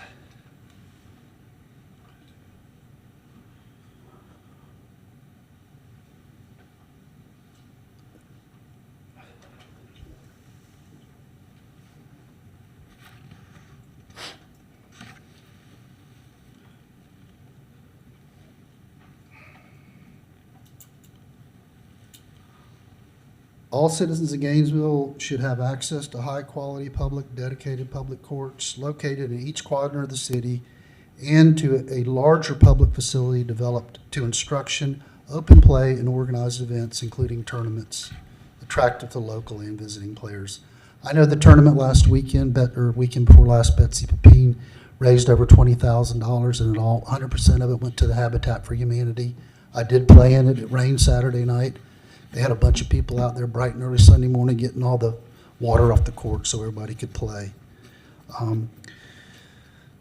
Ideally, from what I've heard and talking to people, and one of the players that I play with all the time at Northside, he's an engineer, and he feels like converting Northside to 12 courts would be inexpensive and relatively easy to do. But also, in all fairness, I think that ideally we should have 4 courts in each quadrant of the city. And that way everybody has an equal chance, because what's happening in Northside right now is in the early in the morning is mainly the older people like myself, and then in the evenings it really gets crazy because all the professors and teachers and law students and everybody comes out. So anyway, thank you again. Look forward to working with you. That's all. Thank you again. Bye. Thank you. Barbara Gannon, followed by Larry McCleary and Donald Shepard.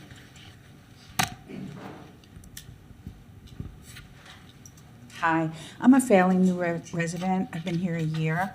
I took up pickleball when I came here.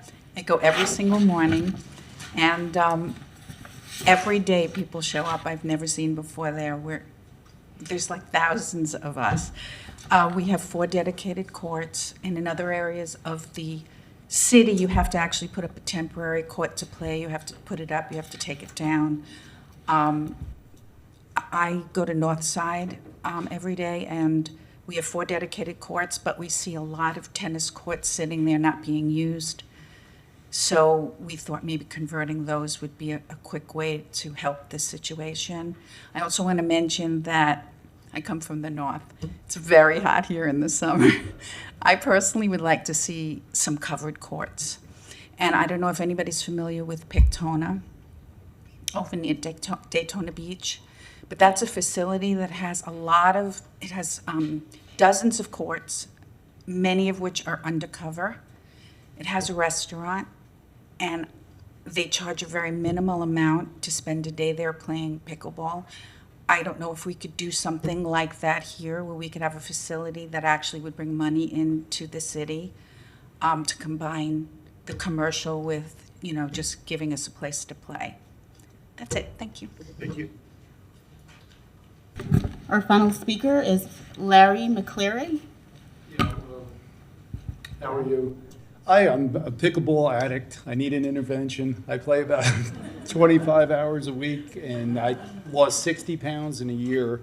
And I have severe neuropathy from diabetes, and honestly, I think it's going to extend my life. But the camaraderie and the people are so nice. And from 20 to 80 years old, we're out there, and people play on all different levels, and it's great. And I understand, I think the kids are probably the most important, but they're not going to be exposed to it because most of the places, like when you mention your district, they'll never see a pickleball court, probably, unless, somebody exposes them to it.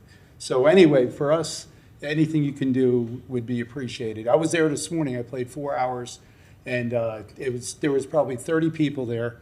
And I'm walking like I'm 90 because I'm sore because I played 6 hours yesterday. And it's just unreal. And the other thing, too, that I'm not proud of is I did 10 years in prison for bank robbery. And when I got out, it was out of desperation. I was a builder, and we went out of business in this area. And long story short, when I got out, I was, there's no support really when you get out. I was totally awkward, didn't want to be around people, wasn't leaving the house. It was really not good. And all these people opened their arms to me, and it was really beneficial. So some of the younger guys that I know that were in gangs, that I know in Gainesville, I've gotten them to come and play, and it's really been productive. It's good. And that's basically all I got to say. Thank you. Mr. Mayor, that concludes our speakers. Okay. All right. Thank you all for being here and for your input. And Madam Manager, do you need a motion on this? Or? We do not. Okay. All right.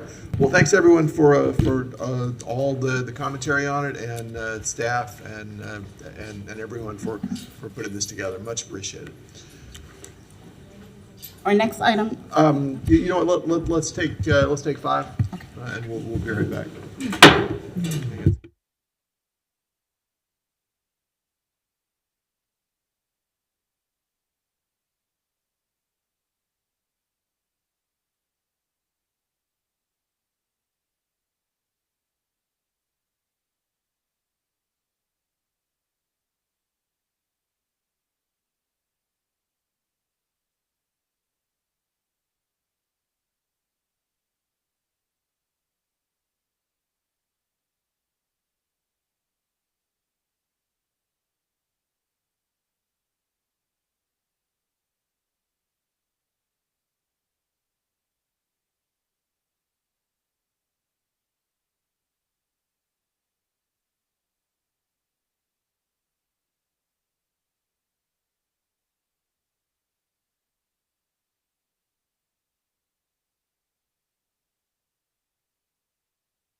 What do we got?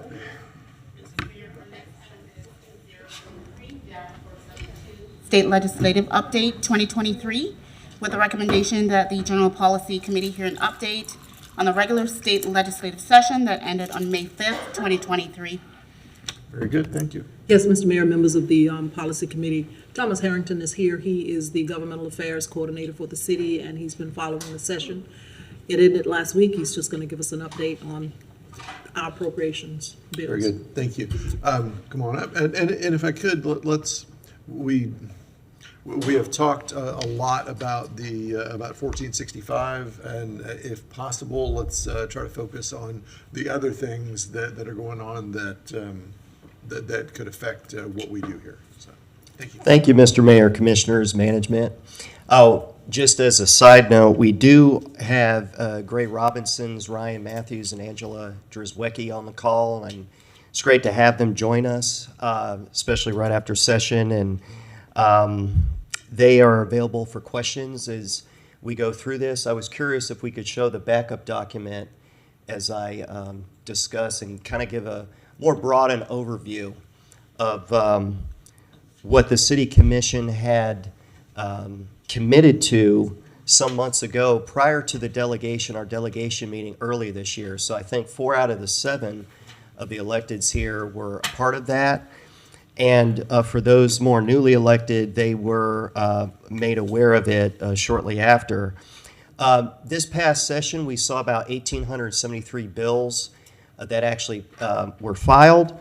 356 of them passed, and we are waiting on the governor to sign the largest budget in Florida history at about $117 billion. So that's more or less the landscape. I wanted to share with you the backup document in black is the original priorities. In blue is more of an update of where we have come over the last couple months. There were 3 appropriations requests we had that were actually filed by members of our delegation in both chambers. One of them actually made it in the final budget, which still awaits approval. That is our Fire Rescue's paramedicine program. It was actually funded in the budget at the full amount. It would go towards medication-assisted treatment and assist our fire rescue in that effort. We've had some great letters of support from Meridian, UF Psychiatric Hospital, the county's Justice Mental Health Collaboration Program, and North Florida High Intensity Drug Trafficking Area, which is a very large regional area. Throughout this document, I don't want to get too much into the weeds of the details, but kind of laid out the process for many of these items. And some recommendations concerning University Avenue and alternative options that arisen. For example, while our drones request didn't make the final budget, there will be a $25 million new drone grant program through FDLE. In fact, Representative Hinson had just communicated that to me today, and it's also been in the news. FDEP is coming out with an expansion of the wastewater grant programming. Now they're going to allow stormwater and septic to sewer. And that, again, is if the governor signs HB 1379. The governor will have, once he receives a bill, and this includes the budget, he has 15 days. He can veto, he cannot do anything, and then it just becomes law, and then, or he signs it. We're also anticipating $40 million in cybersecurity grant funding. There was $30 million over the course of the 22-23 fiscal year. So the legislature has allotted more to that for the coming fiscal year, starting July 1st. If you go to the next page, starting at home rule, there were about 10 what I would consider bad bills that were just killed during the process. Bad bills that range from sovereign immunity to solid waste management to some other preemptive measures regarding environmental concerns. And there are 4, though, that are awaiting the governor's signature. And these 4 deal with chiefs of police and some other measures if you go to the next page and a little further. Yeah, so we had, the good news is there were a lot more bad bills that were killed. There are several, the preemption, the third one the bottom one, preemption over utility service restrictions, that's dubbed the gas stove bill. So a city, if they wanted to restrict certain appliances, would not be able to do so. And then there is one that he did sign, if you go to the next page. It deals with land use and development regulation, and basically concerns are design elements to single-family or two-family dwellings located in a planned unit development or master plan community. It would also limit the application of those elements in communities with a design review board to only those boards adopted prior to January 1st of 2020. That was brought to my attention. There were some other bills of concern by individual officials. And before I get to that, I did want to also mention, we're going back to the budget, that our friends with Meridian and Central Receiving Facilities across the state will be seeing a recurring expectation of general revenue dollars for their operating expenses, which is pretty friendly. In the case of here locally, we have $2.1 million that, again, has yet to be approved, but that is something in the final budget. So some of the other items that were brought up, two have been approved already by the governor. In fact, as of when this document was updated on Monday and put into eScribe, there have been some further changes since. And two of those bills, one we already knew was a permitless carry, but the other one is the immigration ID documentation bill, which may affect the ID program that we, along with other cities, have. It restricts cities in being able to pay organizations that do documentation or create documentation for non-residents or undocumented residents. The other two bills pertaining to residential tenancies and establishing restroom facility requirements are awaiting approval. But all of these bills, the four that I just mentioned, they were not tracked at all by Florida League of Cities, and all four of them did pass by fairly wide margins in both chambers. So it is expected the governor to sign the two remaining bills that were mentioned. One other thing I failed to mention about affordable housing, because this was the Senate President's main top priority, and it did pass and it was signed early on in the process, is that the city will be seeing an increase in its SHIP dollars and about a fivefold increase in sale for the any affordable developers, co-developers that are involved with the state apartment incentive loan program. Local governments will also be able to adopt property tax exemptions for units which are 60% AMI, and even deny and revoke exemption based on code and fine violations, but with the caveat that rent controls, like what we've seen in Central Florida, will be preempted, as well as any regulation that a city would want to do on zoning, height, density restrictions in commercial areas that are multifamily, multi-use. So with that, I did want to keep it brief and offer you more of an overview as things continue to be fluid, as many of these bills still await to be received formally and then action taken on the executive side. But again, we do have Mr. Matthews and Mistress Wecky available. And now Ms. Carter. Thank you. Excuse me, Thomas. Good afternoon, Mayor, Commissioners. Yvette Carter, Government Affairs and Community Relations. One thing that we did not ask Thomas to update that I think it's important to mention in this venue specifically because of the pedestrian deaths that we had, specifically speaking in East University. We know, many of us know it as the Lake Road area. We lost a young child a couple of years ago. And we want to thank our legislators, both in the House and the Senate. They attempted to work with FDOT and our communications team to get a bill through or a resolution through to have that have that crosswalk that they're talking about building, having it being named for Dylan. Unfortunately, we weren't able to do it timely this year, but it's already queued up for the next session. So fingers crossed, prayers up that next session that we will get approval to have that crosswalk that's right at Cone Park in right on the eastern portion of University Avenue, where Dylan was unfortunately killed, that would be named in his honor. Just wanted to add that little tidbit because even though we didn't make it across the finish line, both our Representative Henson and Senator Perry, their offices jumped through a lot of hoops and did a lot of work quickly to get us where we are ready to go immediately next session. Very good, thank you. Commissioner Sacco.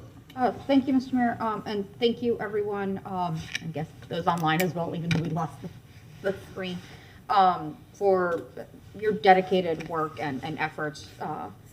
It's a mixed bag, but I think that's the joy of government, right? Win some, lose some. I did have one question, if Mr. Harrington could help real quick, or even any of our folks up in Tallahassee. In the Live Local component, it's this last bit that I hope we can get some clarification on. Requires municipalities to post an inventory of lands appropriate for affordable housing on its website. What does it mean by appropriate for affordable housing? Is it our inventory that we have like surplus land? Is it places where we think affordable housing should be going? What is that? Sure. I don't know if Mr. Persons wants to address that too. I will say that Florida Housing Coalition has been very responsive and communicative with me over the last 6 months or what have you during the process, where even early on when we established the language for the priority on affordable housing, they were intimately involved with that. Regarding the nuance of, you know, what's deemed appropriate all, I would actually suggest I could go back and speak with their counsel, who likely has some, you know, further insight on that. No, that's why it's just my lawyer brain's going, what do you mean by appropriate? And what do you mean by inventory? And what do you mean affordable? And the small line on the excellent summary does not give me all that clarification. Well, and I know now as of this past session, the state legislature, at least the leadership, they had recommended that they start calling, go from affordable to attainable housing. So that's one of the other new terms as well. Words. Thank you. No, it's just there was a lot in Live Local, and I know we met at least one point during session. There's just a lot in that one. So I don't, the smaller, not as sexy pieces, I want to know that we are following up, because that piece seems very subjective on what is appropriate for housing. And I know our community has had many a conversation on where land is appropriate for housing, one way or the other. And I did have one further question on the housing component. Where is it? For the tenancies. So my understanding at the moment, and I did ask the city attorney to look further into it, is that the bulk of our current programs will not be impacted by the landlord tenancy bill. Is that still the case? Have we found anything, Mr. Attorney, meanwhile? Or Andrew? I mean, both of you agreed and told me the same thing independently, so that's good. But I think we're going to follow up just to double check that we are still okay to go. I'd asked the attorney in our office to look into that to be absolutely certain, and I haven't heard back yet, so we'll report back as soon as we know definitely where we think we stand. And I would just echo, I think, what the city attorney said. I think if there is any area where we would need to look really closely at it, it would be the commission's preemption on discrimination based on source of income, because that would be the one area. But I think the actual rental program portion of it, the inspection program, looks like it's still within our ability to do so.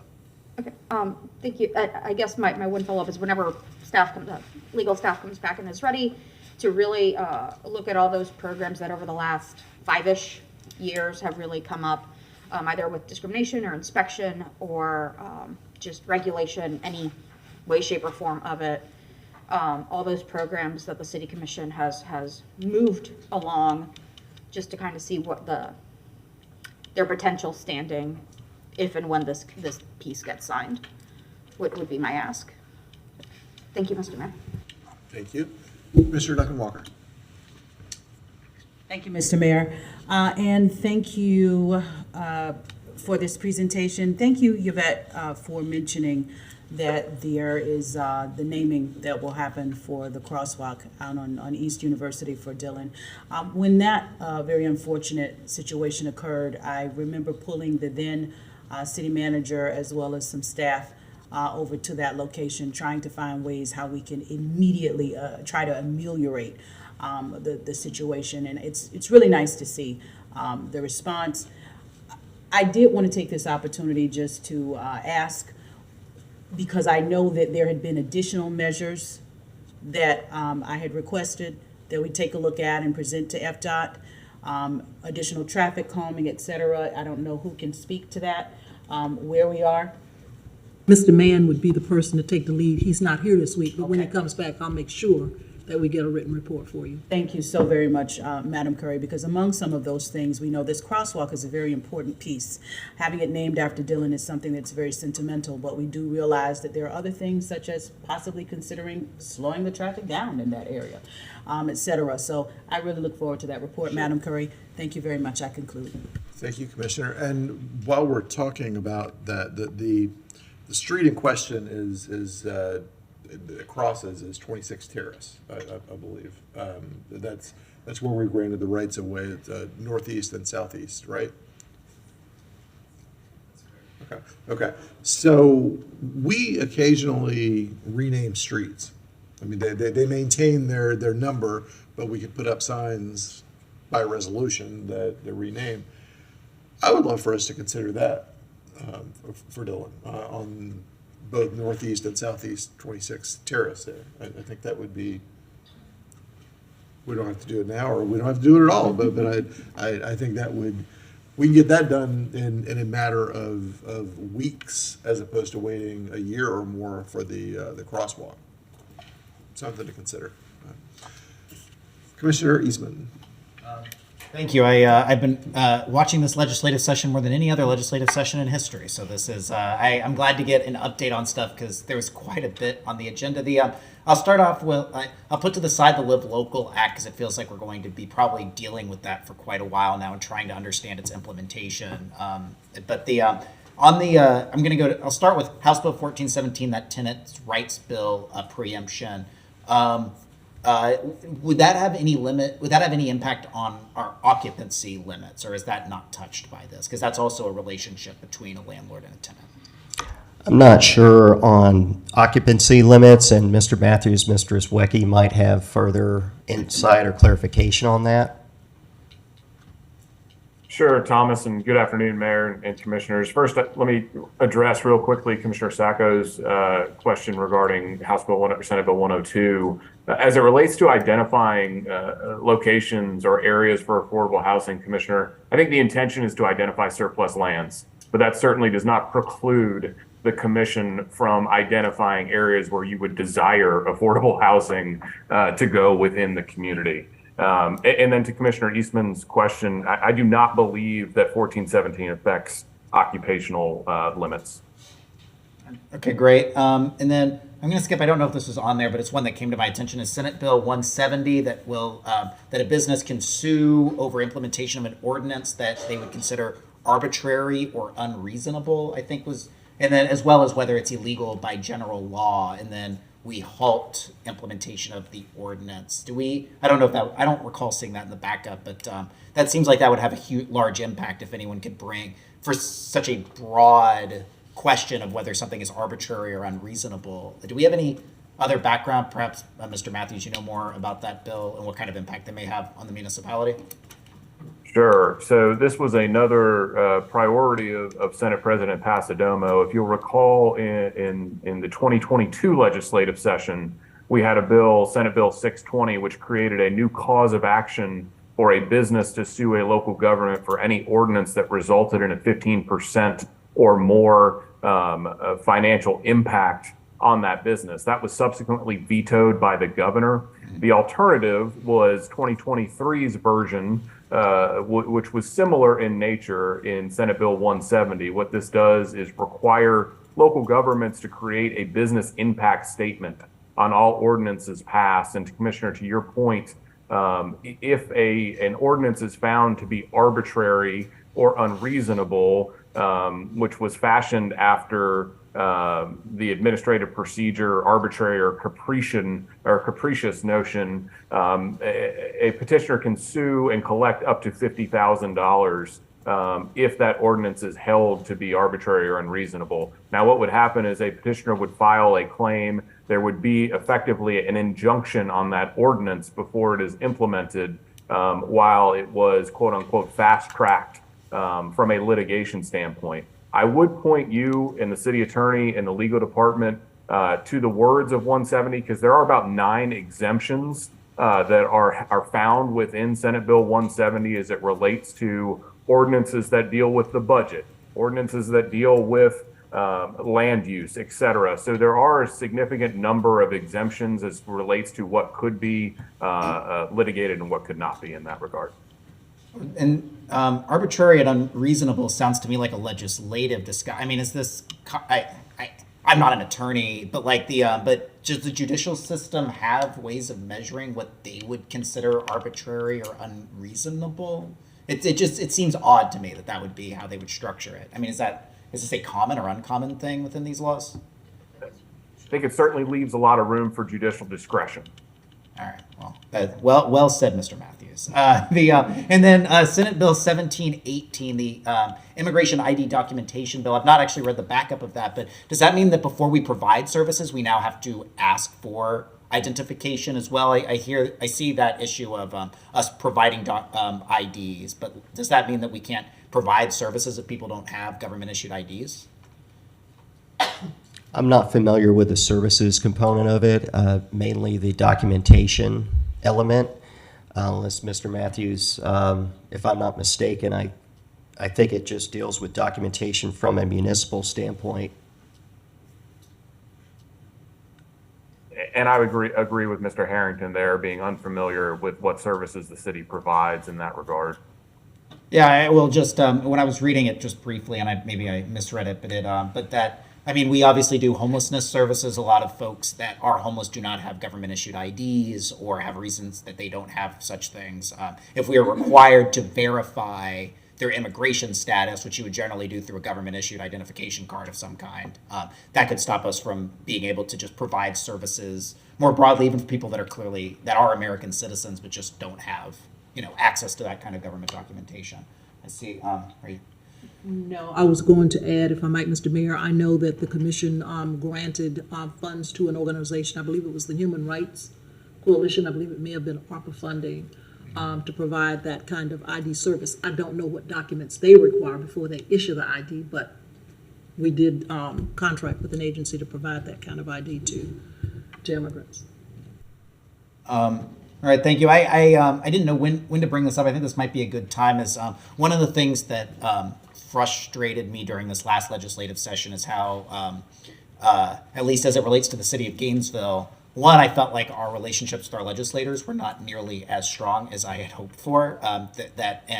And that everything that we seemingly said or did here was kind of taken through the lens of that that a lot of information was out there I would not call accurate, and it was hard to pierce through. We would say things up here, it would be then kind of filtered through the most negative lens on there. And I really think that we need to consider real strongly how we build relationships with our legislators between now and the next legislative session and the session after that, and really start thinking through a much more structured way of doing it.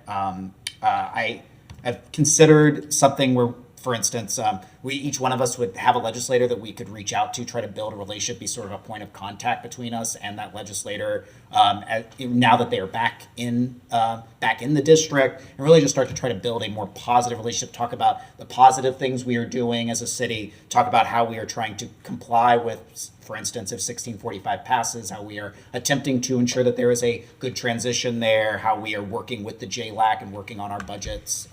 And working with staff to try to get us that information so that we can have those conversations between now and, of course, October and January, but then kind of keep that as a regular thing. I feel like we have put that to the back burner, having a good just personal relationship with each one of our representatives and our senators, and it's something that I think we really need to pick back up and try to do better with in next year's, and open to hearing ideas on how we can do that better. But I think this session made very clear that our relationships with them were not nearly as strong as they need to be. So that's all I have, Mr. Mayor. Thank you. Thank you, Commissioner. I completely agree. That's something that is a priority for me going forward, that we, as an organization, develop a more complex relationship with the legislature, and anyone involved with the legislature who has a special place in their heart for Gainesville in one way or another. And there are a lot of those folks, and we need to work with staff to develop those opportunities to develop a better Rolodex, for lack of a better term. So, Commissioner Willits. Thank you, Mr. Mayor. I had a question about House Bill 935. It says about regularly scheduled council meetings, and would that include a general policy meeting that is scheduled, or is that only city commission meetings for this is the bill about police chiefs?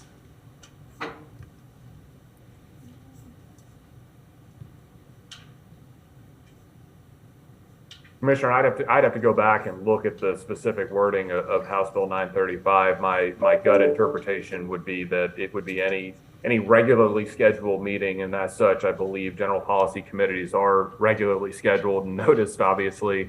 So I think that would apply, but I need to go back and look at the specific wording in 935. All right, thank you, Mr. Matthews. So House Bill 1417, Commissioner Sacco, you were concerned a little bit about it, but I didn't hear you say about things we have yet to pass, but we've discussed. That's what I was getting to. This would prevent any of our efforts to change the length of non-renewal or that we had previously discussed. It's Commissioner Sacco. Morgan Spicer, our head of research, and my intern had been working on it, and we met with our lobbyists at some point as well. I believe one of these did extend to 60 days the notice period for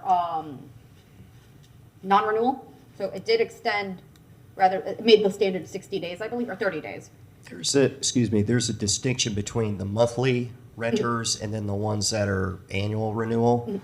And for the ones that are non-monthly, they changed it for not less than 30, but not more than 60. So there's that range there. Which wasn't before. Before it was just based on payment period. Right. And now for the monthly, they did extend further out. It was 15. Now it's going to be 30. So we got a little buffer room. The other ones, we were waiting to see if the tenancy relationship, whether it gets signed, and then just kind of have legal go over what is possible and isn't possible. That's why they haven't been brought back to GPC. They were meant to be about 2 months ago. We just tabled them kind of indefinitely moving forward. So once we get some clarity on where all of our programs stand and kind of definition, I will be going back to our research team to figure out how to make that work, if we can. And similar to that, I hear that we don't think it's going to affect the majority of our programs, but as we get into voluntary inclusionary zoning, and mandatory inclusionary zoning about saying who those affordable homes have, have to be rented to. I'm a little worried about that as well, our ability to, in essence, regulate part of that. So do we think it won't affect even our existing voluntary inclusionary zoning? And it's not really zoning, but voluntary inclusionary, affordable housing in some of the developments we've already approved. I'm not aware that it would in terms of whether it's voluntary. It seems to me that this was lined up with more involuntary in terms of the intention. But checking with Florida Housing Coalition, Florida League of Cities, because that is kind of a murky area. And again, I know Mr. Matthews has a legal background. If he has any further clarity on this, I would defer to him.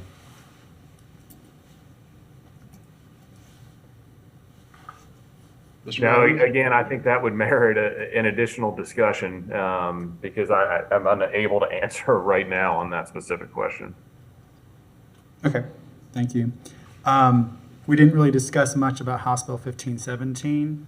I think this should properly be known as a bathroom bill because it definitely affects, for government buildings, public buildings, the ability of our trans neighbors to enter those restrooms. And this commission dealt with and had a long fight about trans rights in our city, and a lot of it focused around bathrooms. And we, this commission passed an ordinance, and then the city defended it, the voters defended it at the ballot box. But here we have the state legislature coming in one fell swoop. And I'm very concerned about it. I'm very concerned about how we react to it in our city facilities. I'm concerned about how we respond to it in our parks, restrooms, the ability for people to be able to use.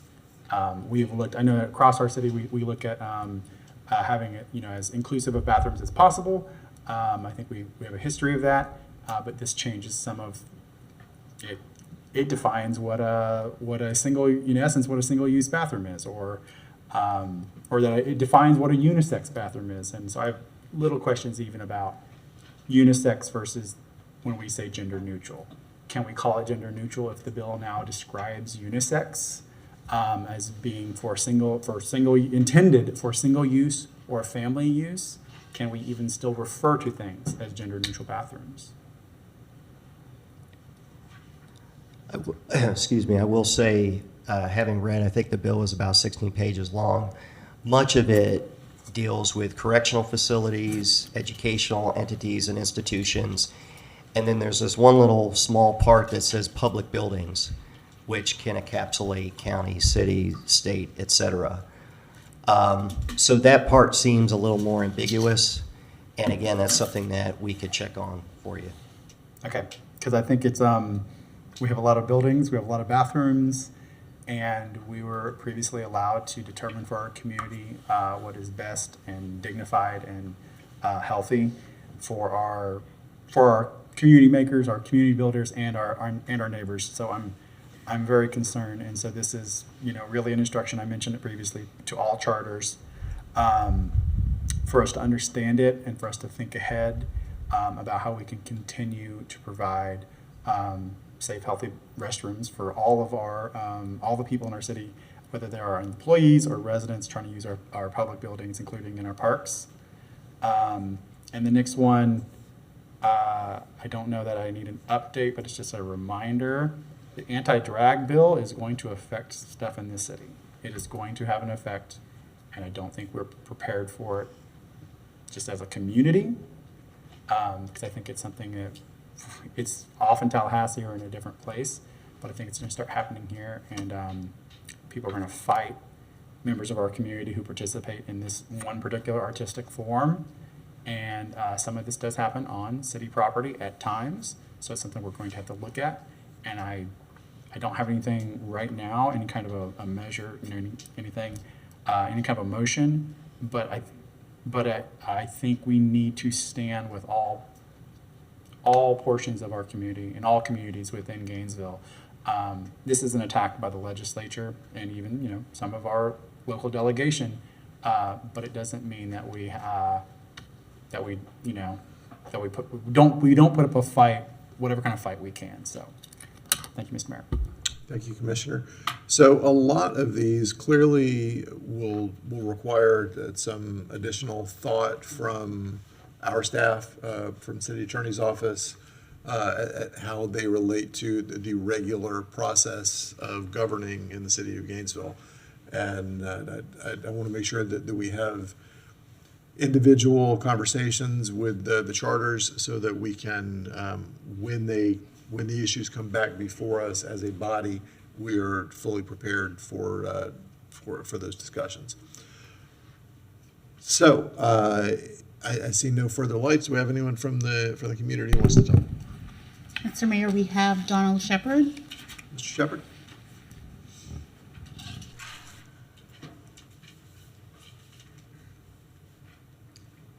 Thank you, Mayor.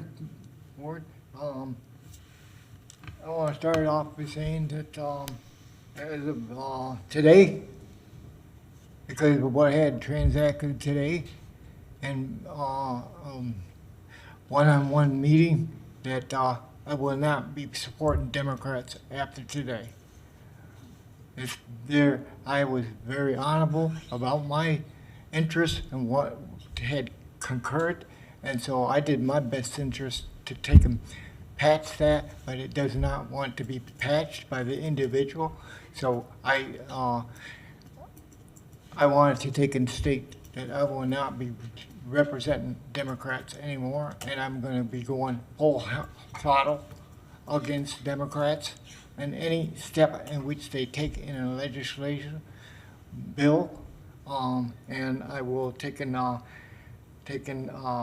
be going full throttle about the Kim Bolton mishap of elections.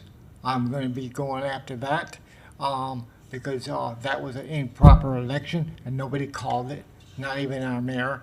None of our commissioners talk about what we can do to correct it. So therefore, that's called weakness within our election laws and guidelines of our city, and that falls on you, Mr. Ward. I